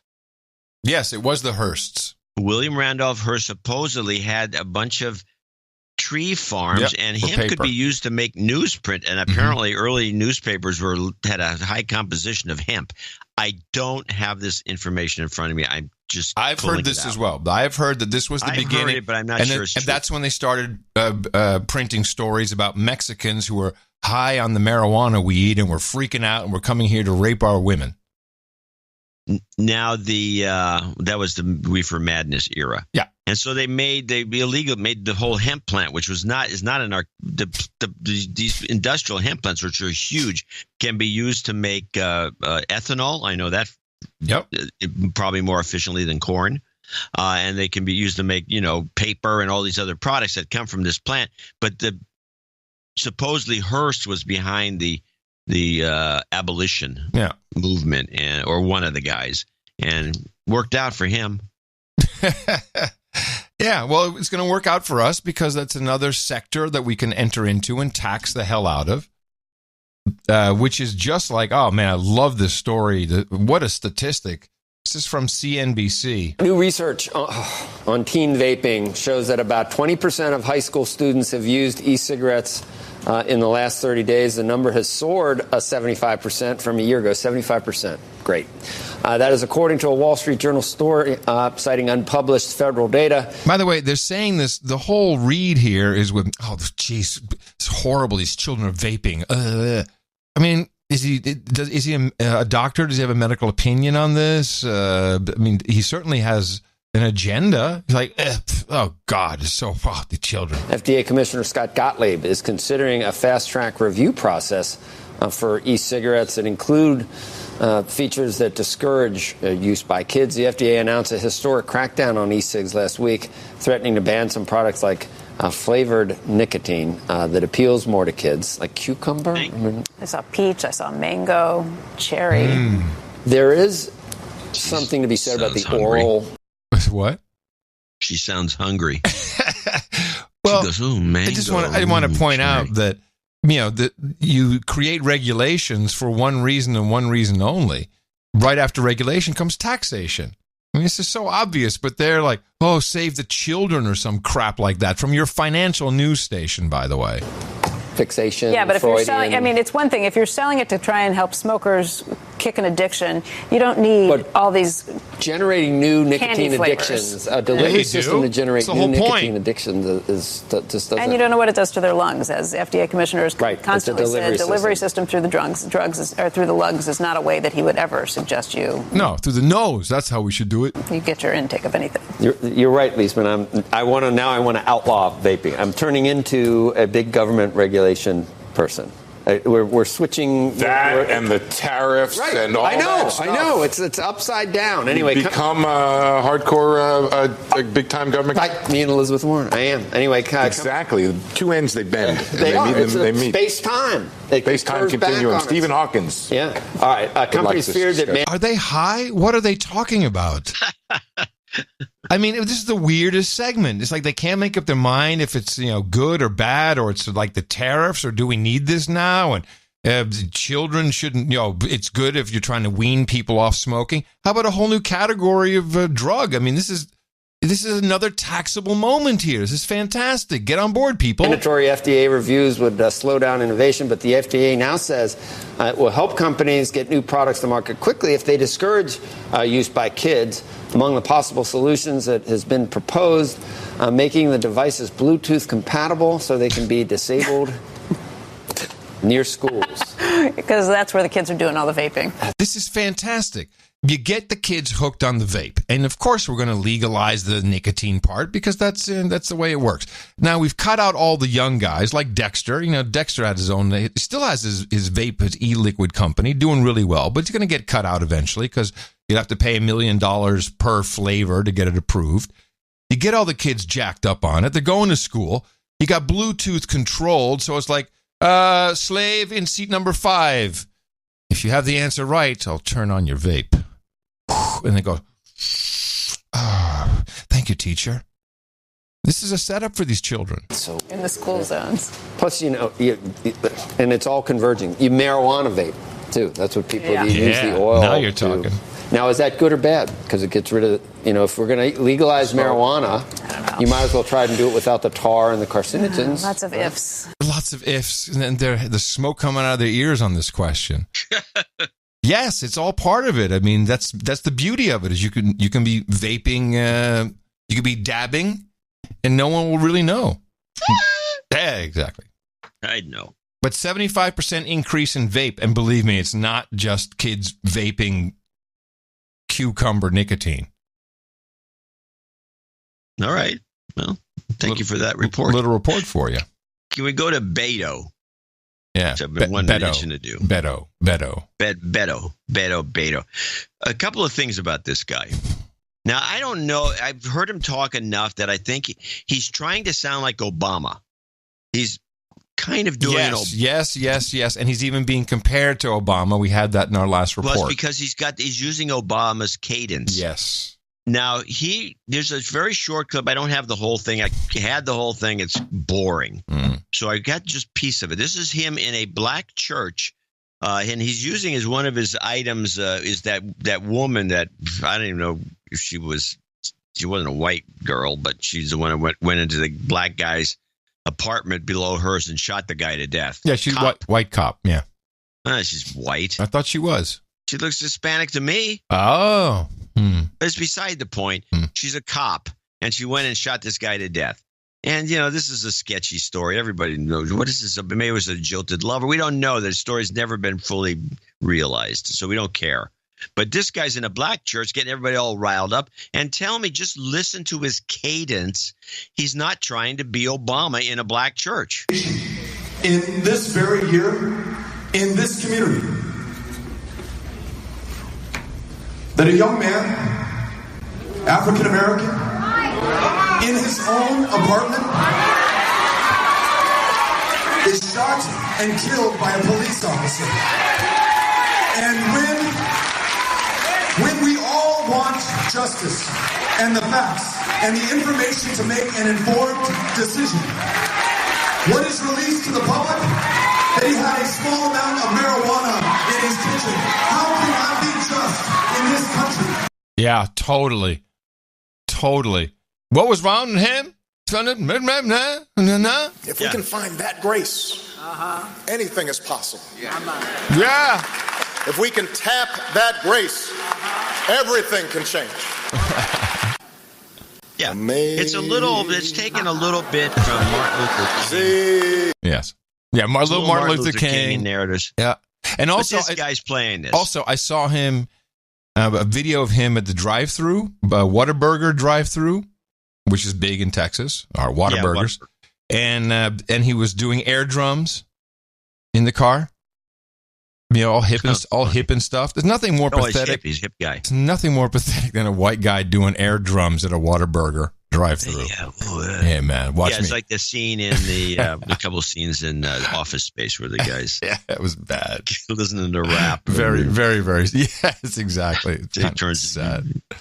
Now, so we have the Beto Cruz debate that went on. Yes. And I mean, a couple of things that my take on this. For one thing, Cruz has always been kind of a snot-looking guy that I don't think has a lot of personal appeal in terms of his appearance. Beto's worse. Yeah. Beto looks like the kind of kid that was in school. You'd want to punch him. Or pull his pants up, or do something. You want to be mean to a guy like this. If you're in high school, I'm talking about in the olden days. Nowadays, no, you can't do anything. Were you like that? Were you mean to the nerds? Because I was that guy. I was Beto. You were the nerd? That was the Beto, yeah. Yeah, well, you'd have been, somebody would have, tripped you or done something. I tripped him, look at that. And I had Tourette's. Oh, yeah, you'd be screwed. So but nowadays you're safe because everybody's all into, the poor kid. Let's treat it. Just make an example out of him without doing anything to him. Let's just give him a diploma just because he's so. This is this Beto guy. Beto is the problem that Cruz has is Beto is a lot taller than Cruz and much more stately. Until you actually look at him, he's an Ichabod Crane guy. He's got a bunch of veins in his neck. His neck is like he might be a lizard. It's possible that he's a lizard. I don't know for sure, but he might be, and that's why he's got this. He's got the cadence down, this Obama cadence. Yeah, lizard talk, lizard tongue. I got 3 debate clips. All right.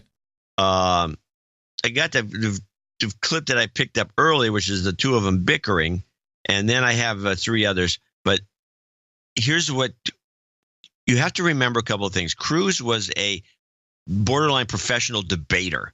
He was a master debater in college. Well-known master debater. Master debater. And he should be able to kick anyone's ass in a debate. I think this guy, somebody took him aside and said, hey, you want to beat Cruz here? You want to just point out what he's trying to pull with his discussions. Because he's pulling stunts. Cruz is pulling stunts, and this Beto guy brings up. But in a number of points during the debate, Cruz would shake him up. He would say something to get him all shook up, and he'd be nervous. Mm-hmm. So he's not as good as Cruz in debating, but he's pretty good at doing retorts. Here's the bickering clip. And we are moving on here. Sorry? Yeah, play that clip. Oh, no, I thought you were talking in between. I'm sorry. And we are moving on here. Of course I support the Second Amendment. In what way, in what respect, and name one judge you've ever supported who would actually you may not understand how the House and the Senate work, but it's your job in the Senate to decide if you're going to support or not support a given nominee. Did you endorse Hillary Clinton? Not in the House. Did you endorse Hillary Clinton? That has nothing to do with it does, because Hillary promised every justice she would appoint would vote to overturn Hillary. I fully support the Second Amendment. Time, gentlemen. Let's move on here. No, yeah. Now, after that little back and forth, and the guy got a good one in there. If you understood the House and the Senate, By the way, he had a good one in there. By the way, he was hold on. He actually even stutters like Obama when he's shook up. Oh, yeah. Yeah, good catch. All right, so here we go with the Beto Cruz.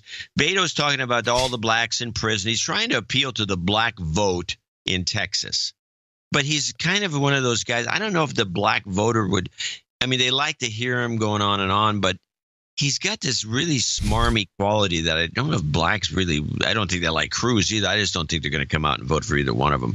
But let's play – this is the way it would – this is clip one, and this is kind of the way it goes. That is disproportionately comprised of people of color. Too many unarmed African-American men losing their lives in this country. To peacefully protest that injustice nonviolently and to call attention to that, to prick the conscience of this country so that those in positions of public trust and power will finally do something. Standing up not just for your rights, but everyone's rights in this country. There's nothing more American than that. That's your time, Congressman. I'm going to have to ask again for the audience to please refrain from reacting and applause, okay? We need to get through a lot of questions here. Mm-hmm.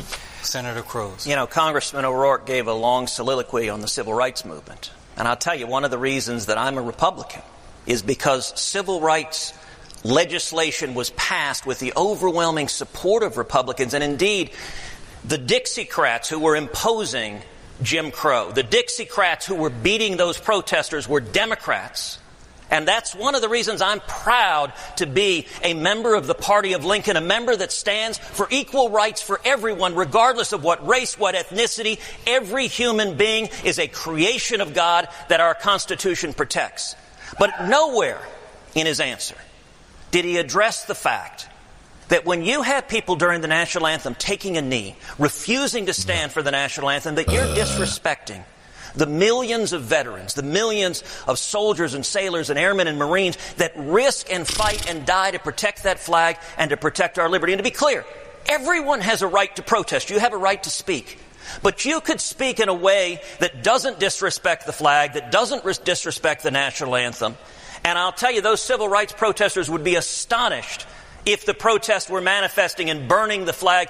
Dr. King, that's not something Dr. King stood for. He stood Senator for justice without disrespecting the men and women who fight for this country. All right. I just have to say something about that. I'm so tired of hearing this bull crap. Trump aside, I'll get to him in a second. The kneeling for the flag during the anthem issue is... The problem is not the kneeling and all. The problem is not that the flag is for the men and women who died. No, the problem is it's a militaristic reality television show. And the military pays for their militaristic part of it. It's war games. It's jets flying over. It's a part of the package. It's a entertainment package that you are ruining. And Trump is very street savvy in this regard by framing it as un-American, unpatriotic, and causing a big stir about that, and being able to point to unpatriotic behavior as uncapitalist because you're losing ratings and losing advertising money. There's all those elements. Putting this aside, yes, this thought of yours, which we've discussed a lot. I just wanted to make sure people remember. The problem is I have a thing that relates really what I'm Cruz shutting said. up. I'm shutting up.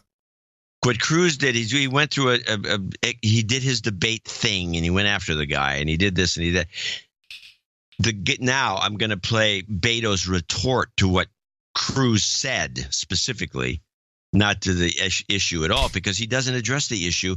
He addresses – this is why I think Beto's good. Unfortunately, he's easily shooken, but I think he's good at this. What he does is he deconstructs what Cruz does instead of discussing arguing with Cruz, because you can't beat Cruz. He'll just beat you up because he's a kind of a semi-professional. Do we want to rewind the last? Do we want to read the last 10 seconds of Cruz just so we're back in there? The last 10 seconds and then cut to we'll go to the master debater, and then we'll go to Beto's retort. I'm sorry for interrupting the flow. I didn't realize that's what you were doing. The Constitution protects. But nowhere in his answer did he address the fact that when you have people during the national anthem taking a knee, refusing to stand for the national anthem, that you're disrespecting the millions of veterans, the millions of soldiers and sailors and airmen and Marines that risk and fight and die to protect that flag and to protect our liberty. And to be clear, Everyone has a right to protest. You have a right to speak. But you could speak in a way that doesn't disrespect the flag, that doesn't disrespect the national anthem. And I'll tell you, those civil rights protesters would be astonished if the protests were manifesting and burning the flag. Dr. King, that's not something Dr. King stood for. He stood for justice without disrespecting the men and women who fight for this country. Okay, now we go to Beto's retort. You heard Cruz's answer. First of all, he again tried to mislead you by taking a peaceful protest during the national anthem to burning a flag. No one here, myself included, has suggested that anyone should be doing that. He also grounded his answer in partisanship, talking about the GOP being better than the Democrats. Listen, I could care less about either party at this moment. At this deeply divided, highly polarized time in our history, this moment calls for all of us, regardless of party or any other difference of race or sexual orientation, how many generations you've been here, or whether you just got here yesterday. We need to come together for this country that we love so much. Yeah, Beto butt slam. And we're moving on here. The next question for Senator Cruz. Nice. Beto butt slam. I thought you handled that perfectly. Instead of addressing any of Cruz's things, he deconstructed it. Yeah, it was very good. Very good. Now, overall, though, I would say that Beto is taller. He might be more imposing. He might be. But he's no master debater. He's no master debater that we know of. And he's got the lizardy thing going on, which is kind of bothersome. He might be a lizard. Yeah. Now, we can play the Beto Cruz rundown, which I believe is somebody else's analysis of the whole situation. It was an incredible debate, I have to say. Really worth watching. It's online if you haven't seen it. But I do want to, this is closer than expected, this race. Yes. They really thought Ted Cruz wouldn't have any competition. What were your main takeaways from the debate? I would have three takeaways. First and foremost, from a technical standpoint, Senator Cruz has debated countless times. He was even a debater back in his college days, and I think that really showed last night from a technical standpoint. But the second point is just what a cultural, political moment. I mean, anyone who watched that debate, that is the most perfect illustration of where we're at in our political climate in 2018 that I've ever seen. On the issue of the Second Amendment, I think that this is definitely going to be a clear battle line in the state of Texas, and Senator Cruz and his campaign clearly feel that they have the upper hand on that. But the third point that I would make is the one that you just made, and that is that these polls are tightening, and Congressman O'Rourke has really made this interesting and really made this close. And I think it was interesting to hear him talk about the issue of immigration through an economic lens. That's something that many Democrats in other parts of the country haven't done. But Congressman O'Rourke sought to really make the case that the president's immigration policies aren't just, he made less of a personal appeal and more of an economic policy pitch. And I thought that was interesting given the demographics of the state and the geographic location. Now, with that in mind, I do have to play an offbeat clip.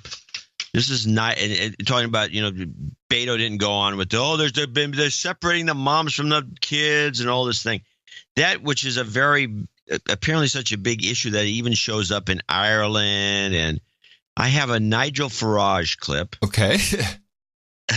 Where he's on his LBC show and his radio show, and he's got this hysteric Irish woman who's going on and on about this situation with the immigrants, which really began, as you pointed out, with a judicial,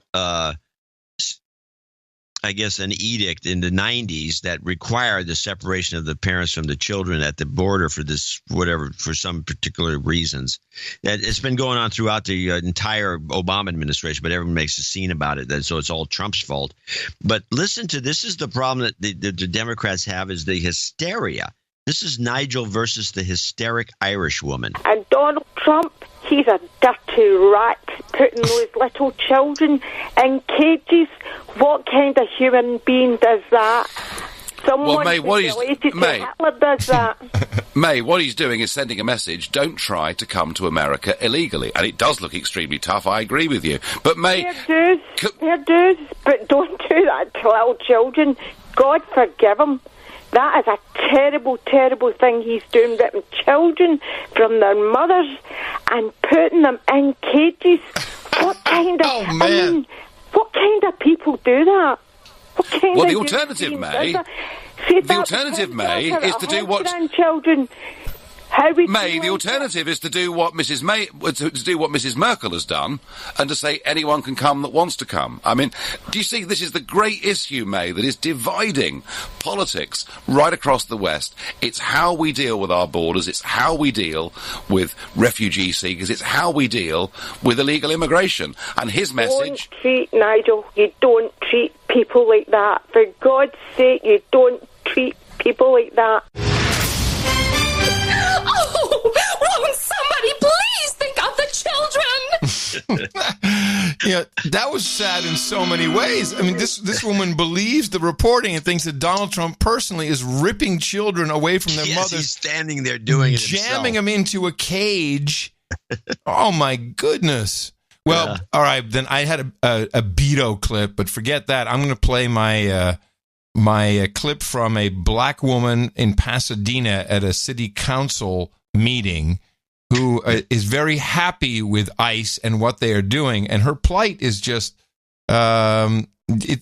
it's something that you don't hear. Well, I didn't get off of mainstream media. You won't see it on television. I was born in Los Angeles, California, born to a dad who worked at Commie Airlines, a mom who was a housekeeper.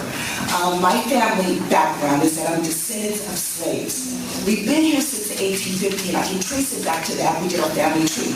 Prior to that, we don't know. We know that we originated from Africa, but we've never been there. Okay, that's the first thing. The other thing I want you to know is that I grew up in Pasadena area, and many of my best friends were Latino.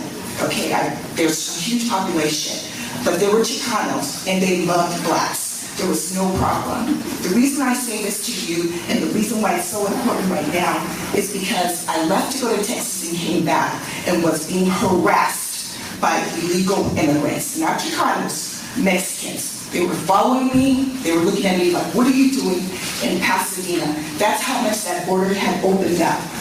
What I want to say to you is that we have been forgotten, blacks and Africans, African Americans. And the reason why I can tell you that is because I called the EEOC. There was a paragraph for Latinos. There was a paragraph for Asians. Nothing for blacks. And I just about hit the roof. What I want to say is everyone has a right to be here. You do, but you need to come legally.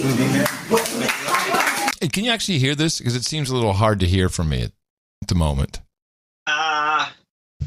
It's barely audible. Okay, that's what I was. But it's good enough. I mean, I can hear that she's irked about the fact.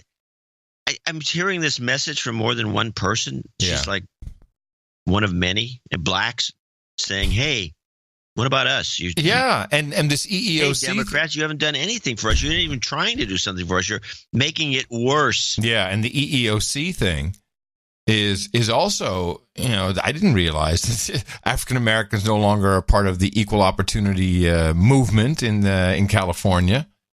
I mean, I didn't know that either. Yeah. Well, the clip is in the show notes. I think people should go and listen to it there, because we have to move on with more things. I'm going to show my support by donating to No Agenda. Imagine all the people who could do that. Oh, yeah, that'd be fab. Yeah, oh, No Agenda in the morning. Yeah, moving right along. So let's go over. I'm going to do the first. I'm going to start off with the separate listing or mention of the people at the Oakland meetup that gave $100 or $50 or more, which is a lot of people, especially the $60 from the ATM. I want to appreciate that. It's great. Brian Mickey in San Francisco, $100, who had it doubled. Erie Kaiuragi, I think, had 100, and so did Brian Mickey, which is, I'm sorry, I mentioned him a minute ago. And Argentinian guy that was there, 50. Nice. James Lesko from Alameda, 5280. And with a note from, he says we should reinstitute the Mile High Club, and that's why he gave 5280. I've forgotten about that. Yeah. 5,280 feet. Yeah. And then I'm going through this at the table, and then Jay is sitting there. She says, we should rethink this Mile High Club. And she says, yeah, be really douchey on the show. She doesn't like the idea. She's actually a listener. So I love that. I love that she listens. That's so cool. Yeah, and she thinks it's douchey. Pluto and Scorpio, baby. Cordelia Mellor needs a de-douching. No, we can do that. You've been de-douched. Aiki Katagawa, 60. Sir, no jingles, none of that, yeah. Sandy Block, 60. She has sent a cute little note. Edward Halsey in Oakland, 150. Eden Anderson. Oh, Edward and Eden. Stuart Long in Lafayette, 5550. Nick Goes West, 80. Luke and Beatrice Hatcher. We put them in the beginning, sorry. Justin Kane, 50. Anonymous, 60. Jason, no name, 60. And got a few things. Please accept this donation by faithful listener. Nick Goes West. Here's a little note. A card from Sandy. Thank you for the work you guys do. And then I got this note from, I guess it's from Terra Avion subscription service from Stuart Long. He says, thank you for your courage. Travel karma for Robert Conti, who is propagating the formula in Brazil. Okay. We'll put that at the end for sure. Yeah. I think Stuart contributed something too. I don't know what. Anyway, Defaball showed up late, and I missed him. And I think that summarizes that group. I think I got most of them. Thank you, group. Do we have any more meetups planned? Let me look at the notes here. I don't have anything. No, I don't have anything on the list. But the locals are going to do their own thing. Good. So they'll be local number 2, I think, by the time that they get it together. Yeah, they got enough people. Robert Hausner in Marmora, Ontario, 125.47. Patrick Melly, these are people that are contributed to the show, 1071. Patrick Maley in Bountiful, Utah, 12345. It's contribution to John's severance package. Yeah, that turns out to be the severance package. Caleb Kniffen, $110. Pete Federici, $110. Needs a jobs karma for him and his partner. We got that coming up. Stefano Sartoria Alta, Baronet of the Glen Ellen and Slanoma, 10101. Ian Field, 100. Matthew Anderson from West Roxbury, Massachusetts, 100. Sir John Knowles, the Baron of Murfreesboro, 99.99. David Fugazotto, 81. Sir Wait. Stop at Fugazotto for a second, because you made a call for a donation amount for PC Mag. So he took the F, the U, the C, and the K, and the PC, and the MAG, and he did 6 plus 21 plus 3 plus 11 plus 16 plus 3 plus 13 plus 1 plus 7 is 81. Yeah, that's a pretty good one. I had another guy they said it should be 86, 32, because you got 86th. Yeah. And I thought that was good too. Well, maybe the Fugazotto one works. He's Sir Fugazotto, as far as I remember. Mm-hmm. Sir Craig Porter in Council Bluffs. Here's a boob donation for you, John. Best of luck. 8008. Sir Marcellus, 8008. Boob. Tim Kiesel, 80. A boob. I'm not going to read that. Forget it. No. No. Not happening. Nice try. Good work, Tim. Sir Brian Kaufman, Scottsdale, Arizona, 7575. Daniel Hevner in Noblesville, Indiana, 6130. Anonymous, 58. Sean David. From Slovenia. Oh, that's cool. Hey, Slovenia. I love Slovenia. Why is he anonymous? What difference does it make? All they have to do is track the one IP address that listens to No Agenda from Slovenia, and they got you. Gee, Slovenia. Slovenia is a great place. Great wine growing area. Very nice little capital city. Beautiful. Capital of Sean what? David Carlson, Fresno, California, 55 double nickels on the dime. Sir Dave Pugh, 5510. Gabriel Olinger in Manchester, New Hampshire, 5510. Sir Stephen, 5510 from Bern, Texas. What is all these 5510s coming from? I don't know. He says, I admire this double nickels on the dime. Eric Scholes in Dallas, everybody in Texas. I admire JCD's ability to burn bridges. Keep going. With the NYC Lib Joes. Fuck them. Will they ever pull their heads out of their collective arse? I doubt it. Who cares? Throw on some rare Rihanna outtakes, slunk a bowl, and just, peace. Texan. That's right. He's from Dallas. You might talk like this. We know how to roll here, baby. David Alston, 5510. Michael Sigenthaler, 5005.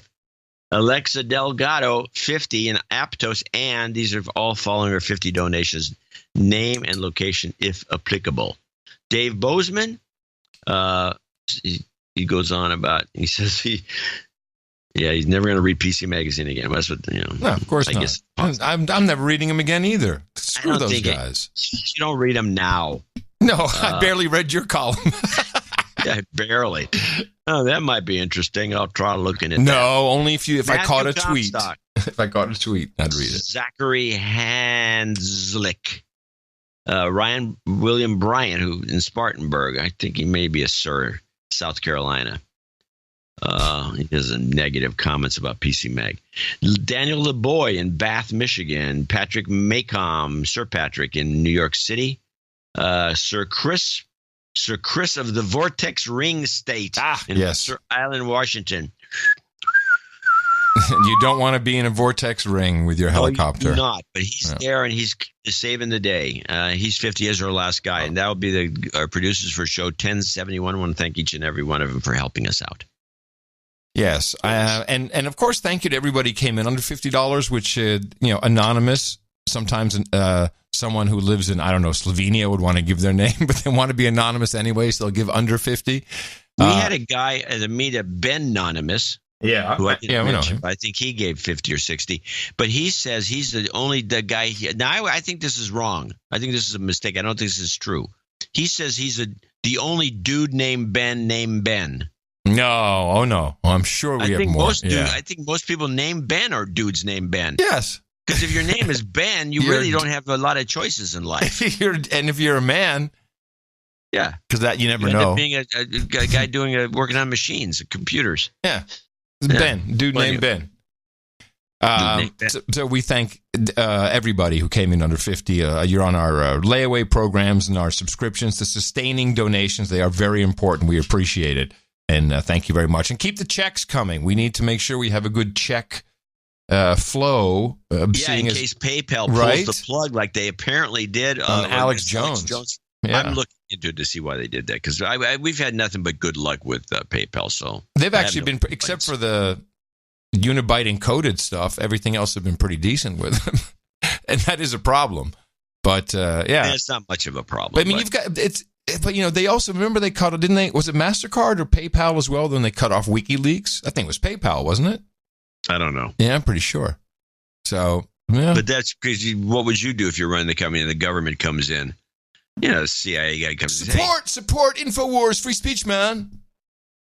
I don't think it was the InfoWars. Well, maybe, but I know that WikiLeaks, it was the government that was going after him, and they probably went from door to door to tell people to stop, cut off their funding. Yeah, but that was also, what's his face, from the $250 million website. Omidar, yeah, Pierre Dramakar Omidar. Yeah, that guy. He was in charge of it then at PayPal back in the day. I don't know. Yeah. Now, you can't, on one hand, say the social justice warrior fired me from PC Mag and then not see the obvious connection between Omidyar and PayPal and WikiLeaks. Well, he's not there now. No, but he was then. I'm glad he's not there. Yeah. I have a very nice note to share. This is from John Overall, and you may remember him. His dad passed away earlier this month, and he's in Scandinavia where he died. And he wanted to see if he could get a color guard since he was a highly decorated naval man. And so I got a very nice note from John. He says, "Hi, Adam. Please read this on the show or whatever you want to. I've gotten official word from the U.S. Navy this morning that an official honor guard will be at my dad's funeral to present colors, fold the flag, and play taps. Without no agenda and the help of this community, I am not sure this would have happened. It seems the Navy does indeed provide for out-of-country honors, but they sure don't make it easy to locate the correct office that you need to contact. A big thank you to the No Agenda community is in order. Thank you, Adam, for taking my request and moving it along to Agent Orange. Thanks to Agent Orange for moving it along to his contact, a brigadier general. And thank you to the general who gave me his personal number and a number to call and a person to talk to so I could make this happen. And thank you to the U.S. Navy for sending the team to honor my dad, CW04 Gerald W. Overall, for his service to the United States. You have no idea how much this means to my mom and the rest of the family to have the honors. Karma works. Cheers from John Overall. Hey, we pulled it off. I'm proud of the community. As expected. Yeah, it went fast, though. This is very good. I'm very, very pleased. Congratulations to all. Then I did get a night karma request from Sir Bill Hudak. You know, we like to do those things, so we have a number of karmas to hand out, including some jobs karma and travel karma, so here we go.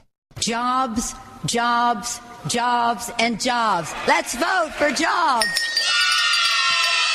You've got karma.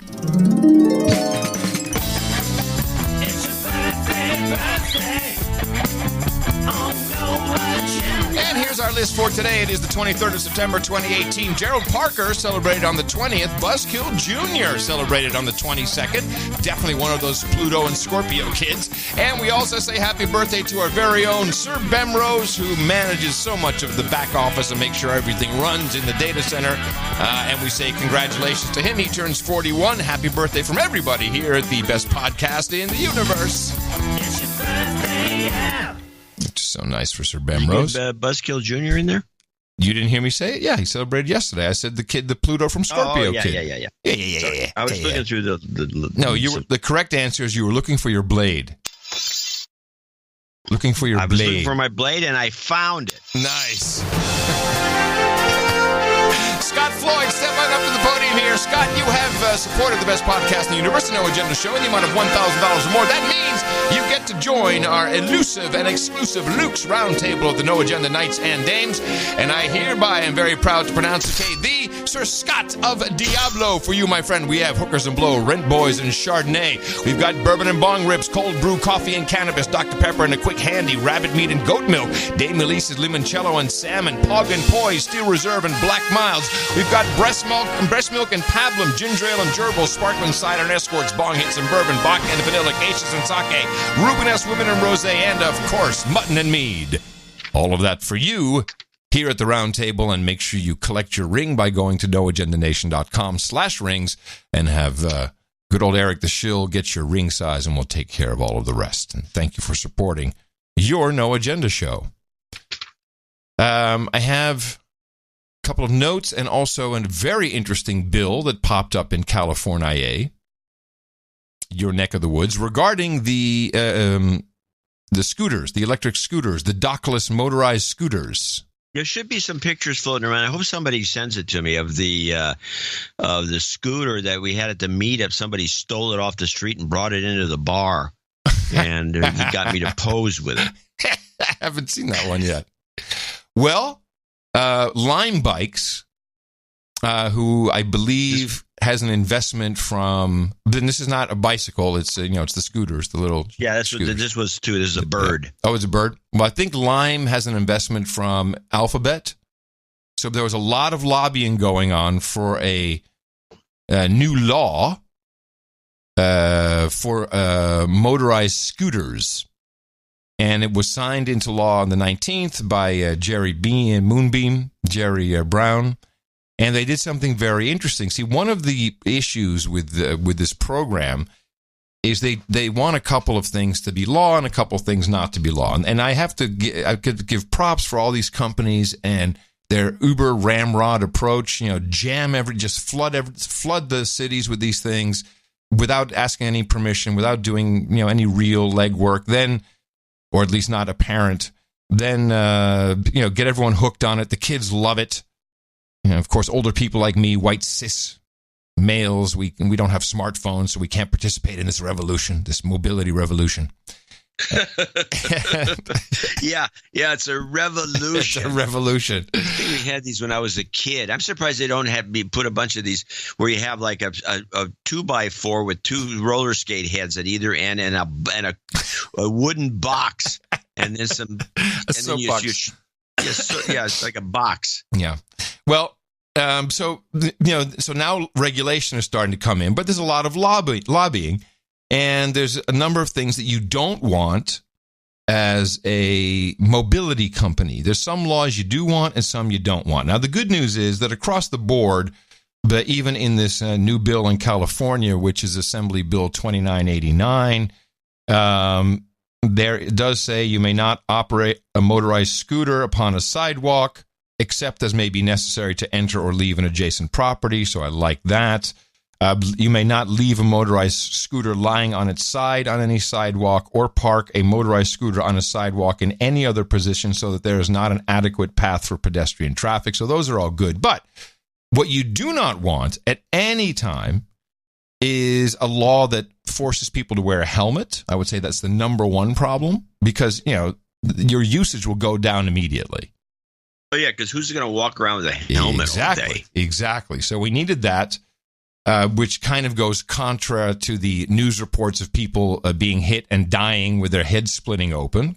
Another two people died this week. Yeah. And you also don't want speed to be limited. So here it is in California.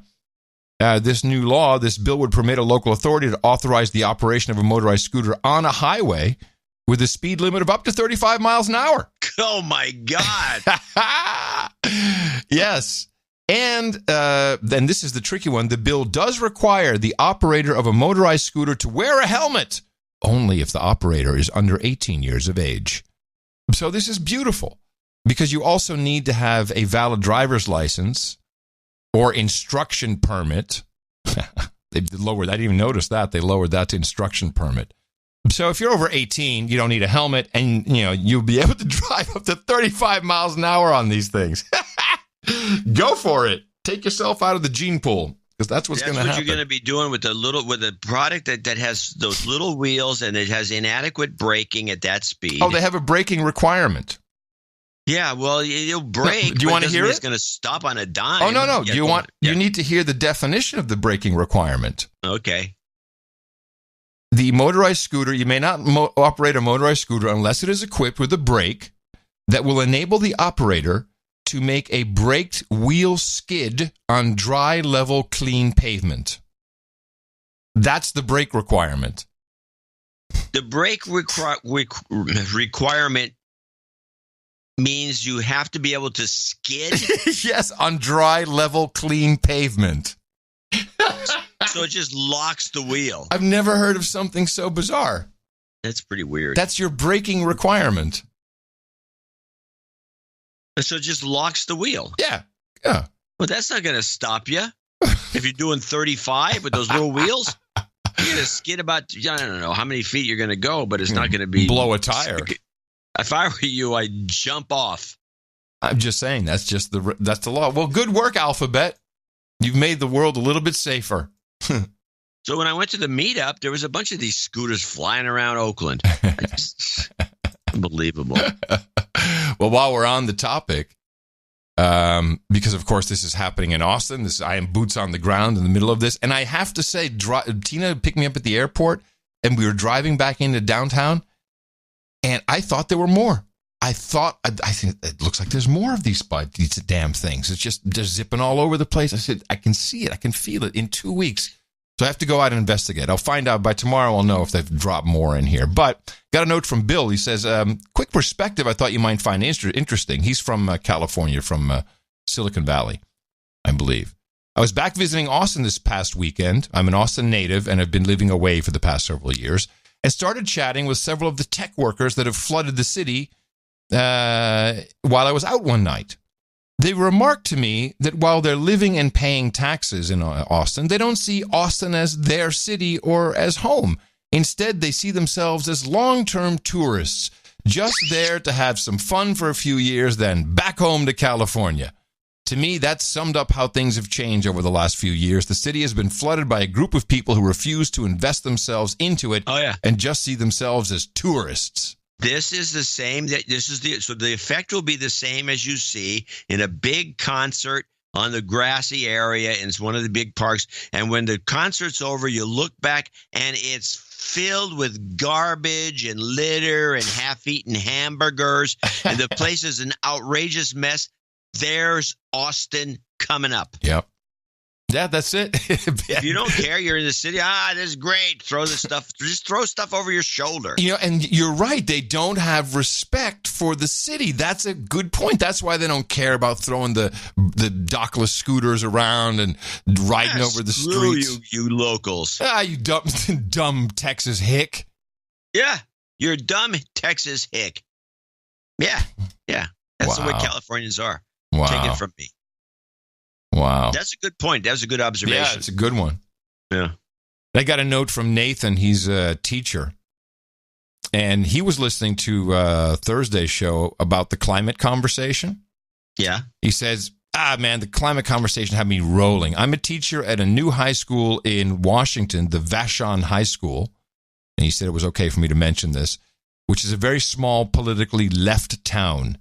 The science curriculum I was told to teach is only about carbon. Remember, they were talking about carbon instead of carbon dioxide?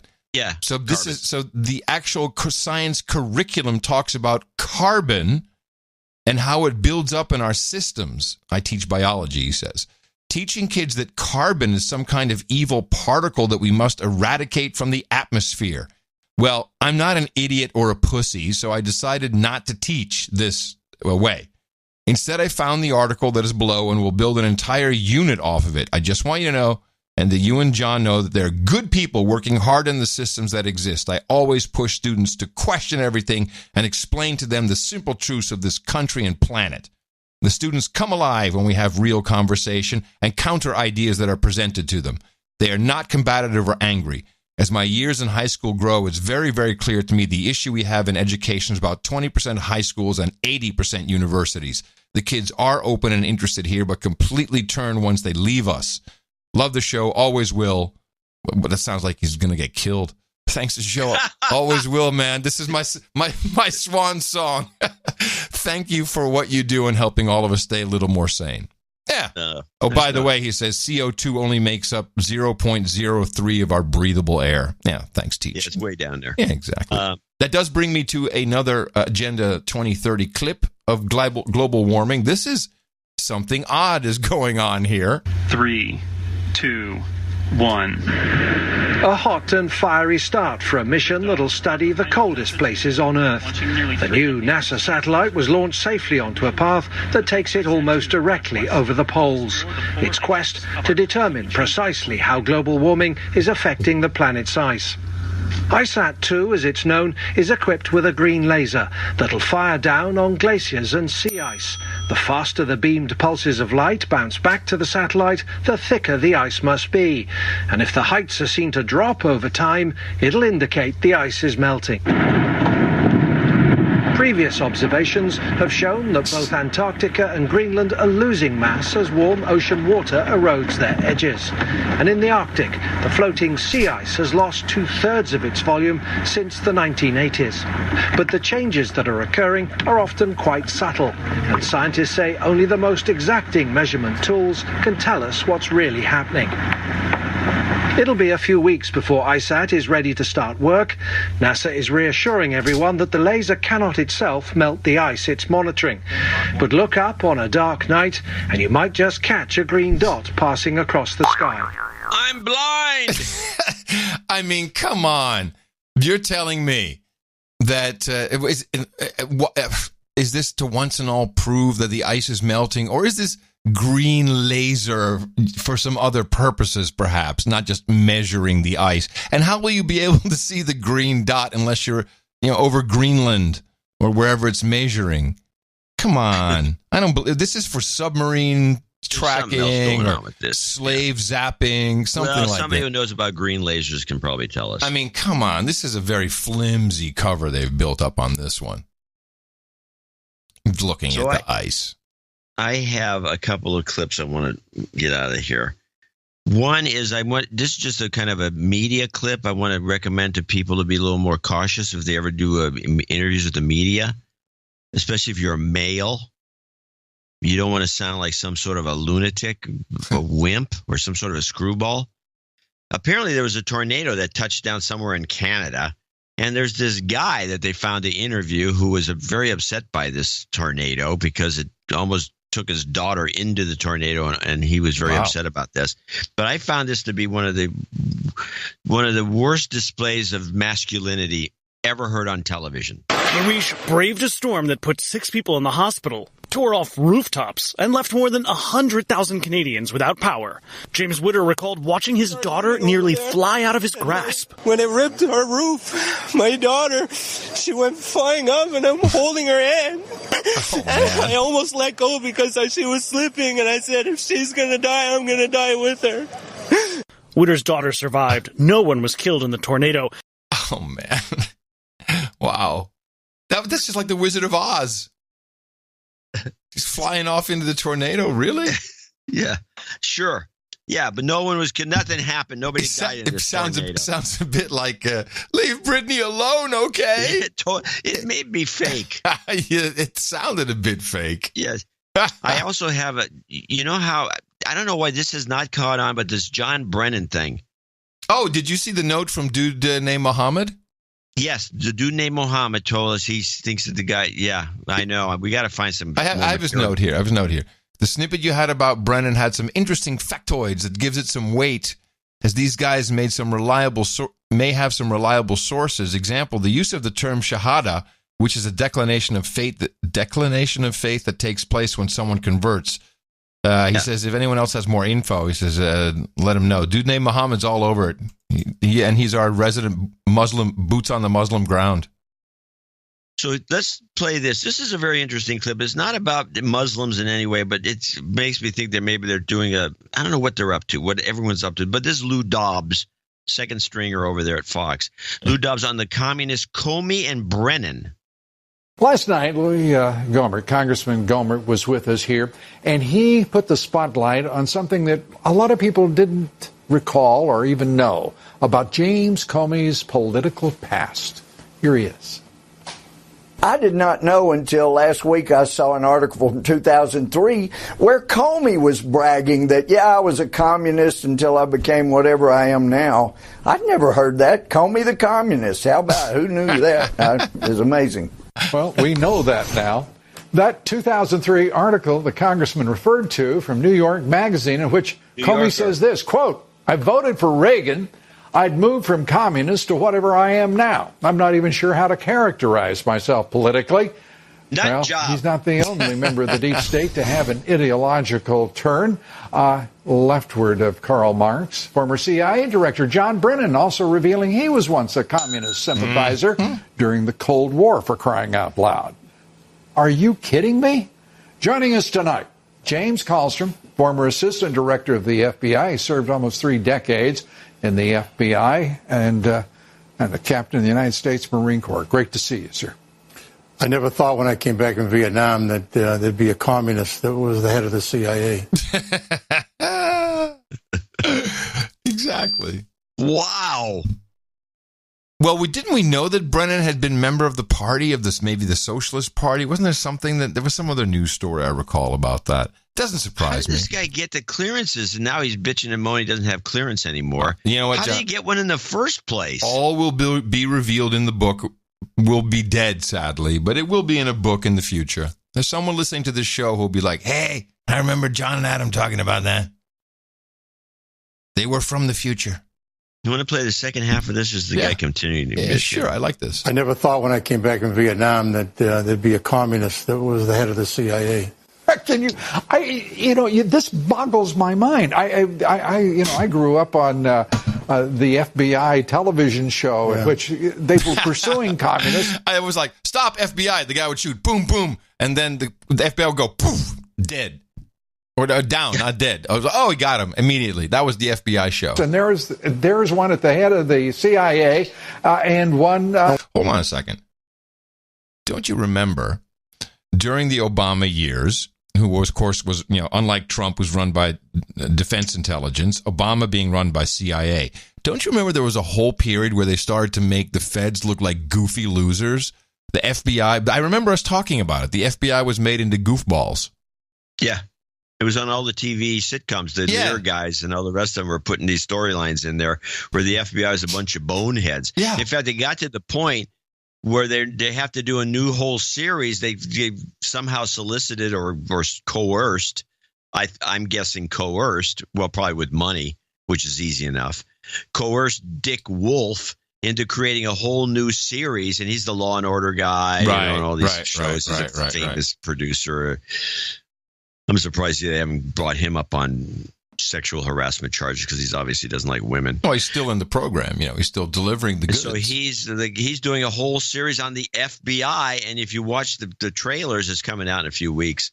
You watch the trailers, it's like, what? Are you kidding me? It's like these guys are saving the world. Really a lot different than the goofball era. Yeah, exactly. But they were pursuing communists, and there's one at the head of the CIA and one I wonder at the if head of the FBI. Comey and Brennan were in the same, the same den, like the Cub Scout den. The communists. They were in the same communist den somewhere up in the Bronx or someplace. Well, I don't want to say that I'm convinced of it, but it could be possible that they would share such a cell. Share a cell. Now, that was a pun. Yeah. You can see him sharing a cell. Get it? Communist cell, cell, jail cell. Oh, yeah. And the other guy, I love this idea of a Cub Scout den of communists. We have a pretty cool domain name, mockingbirdlist.com, which I've now, and someone made a list of all of the journalists who are suspected, I'm very clear, suspected of maybe being part of a revamped CIA Mockingbird program. And that should be, right now it forwards to No Agenda Show, but I think it's going to forward to the list. Good. Soon. Yeah, it is good. And I'm going to play one last clip. We'll get out of here. This is from the OTG files. This is the what's it called? The Stir Shaken program. Okay, I have one more clip after this, and then we can leave. Hi, this is Linda. A virtual explosion in annoying robocalls. Estimated by next year, half the cell phone calls you receive will come from scammers. Do you trust your phone? Not at all. I don't ever answer it. Telephone industry programmer Alec Finichel shows us how easy it is with the right software for robocallers to swoop in. You can call anyone in the world pretending to be anyone else in the world. Jim Dalton of TransNexus says the industry has found a solution. Stir Shaken, it's called. There'll be some work, but it's not a major change of the telephone network. Phone companies can use Stir Shaken to authenticate the number for every call with a digital fingerprint. Calls without that special ID may be flagged or even blocked. Problem is, Stir Shaken appears to be on hold.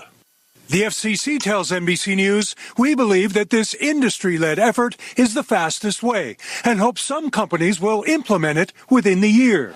Today, an industry spokesperson tells NBC News users should see improvements by late next year. But consumer advocate Maureen Mahoney wants to know who will pay for it. We want the FCC to ensure that it's free for consumers. With consumers scammed out of more than $9 billion last year alone, returning trust to the phone network is critical.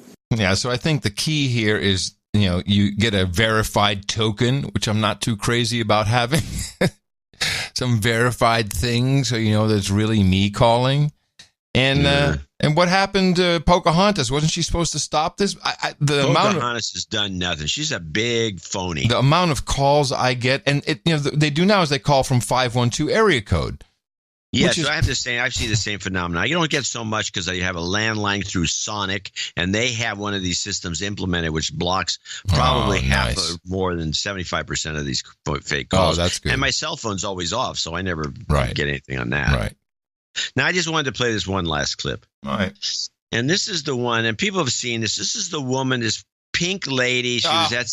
Marina, what's her name? She's from Code Pink. She's being hauled off. Code Pink. She's a Code Pink woman. She's being hauled off, and I'm watching this thing, and they're looking at Twitters. Oh, she said the right thing. She gave a nice speech. Where was this? Where was this? I didn't see it. One of these think tank meetings. It was wasn't the. She jumped onto like the CFR stage or something. Yeah, pretty much. And then they dragged her off. She was yelling and screaming. The problem I have with it is she was obviously mic'd. Oh, really? Oh my goodness. Because if you've ever heard anybody hauled off of one of these things, you hear them as an echoey, Hey, stop it. You're killing me. You know, it's not. She was mic'd. And I don't think it was a shotgun mic. It didn't have the characteristics of a shotgun mic. It had the characteristics of a lav. And I have the beginning of this clip where you can hear it where she's mic, and then they bring her up. You can hear her in the background, and she's very clear. And they're bringing her up, and I don't see anybody following her with a mic. I don't see any way that they could have this so crystal clear the whole time. She's mic'd, and they have it going through the board, and it goes right on to C-SPAN.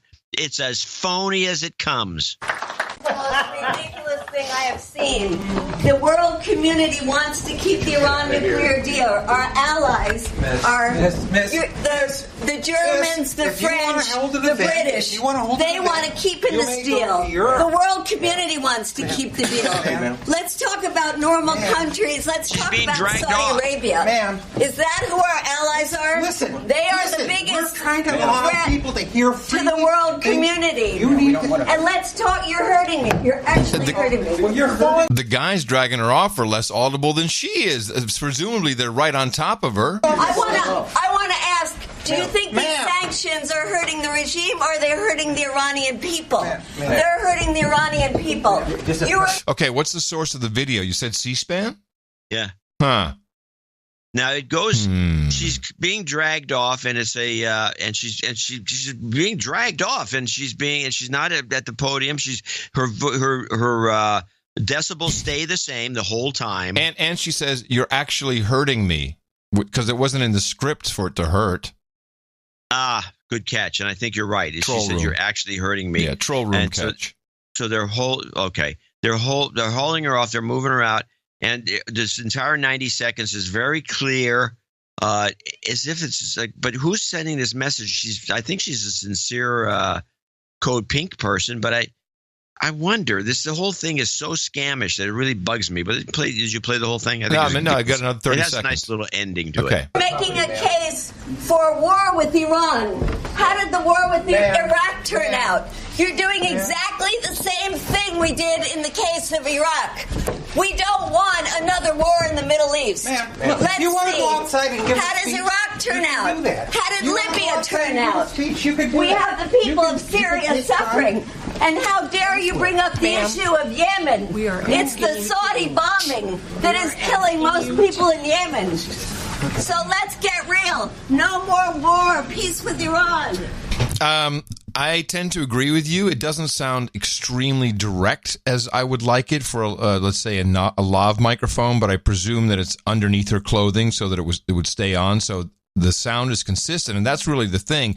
Her voice level is consistent throughout this whole ordeal, while the people who are trying to drag her off are not. So I agree, and this means that C-SPAN or the producers of this event, which may very well have been an in-house event, or you don't know, someone is complicit and said, "Oh, Code Pink's going to jump up here. Let's mic him." And let's give her some hair and makeup. Probably outside waiting to jump in and say, "Hey, do you mind if we mic you? That way your message can get through." Yeah, and they get hair and makeup, and they had the floor director ready to cue her. Yeah, sounds like good catch, very good catch. This is a complete setup. It's a fake, and it's just like who, why, what, where. We don't know any reason because nobody else would even catch this fake except this show, because we have some chops. And that was the phoniest thing I've ever seen. And I got the biggest kick at all these people on Twitter going all worked up about, "Oh, look at this show. What a great job is you getting her message out." Wardrobe had the pink T-shirt ready and everything. It was great. All right, everybody, that is our show for today. And we return on Thursday, with another episode of the best podcast in the universe. We deconstruct the news. You come for that, and you stay for the stories. I think, or something like that. Who cares? No, I care because... As long as they stay. Yeah, stay. People seem to like it. We appreciate that. If you're listening to NoAgendaStream.com, we have a Rock and Roll Geek Show coming up next with Zal Clemson. And I am coming to you from downtown Austin, Texas, capital of the Drone Star State, FEMA Region 6 on the governmental maps, in the 5x9 Cludio, in the common law condo for now. In the morning, everybody, I'm Adam Curry. And from northern Silicon Valley, a call out, by the way, to the Antioch Waterworks. I'm John C. Dvorak. We return on Thursday with another episode of no agenda. Until then, remember us at Dvorak.org/NA. And as always, adios, mofos!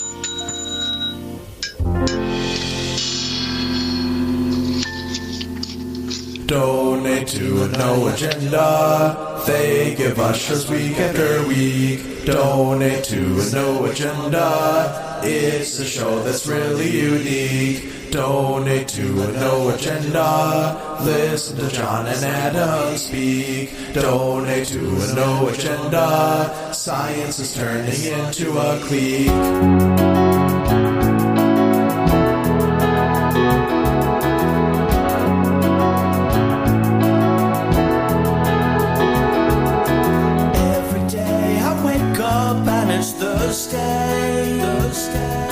The potholes on the road won't go away.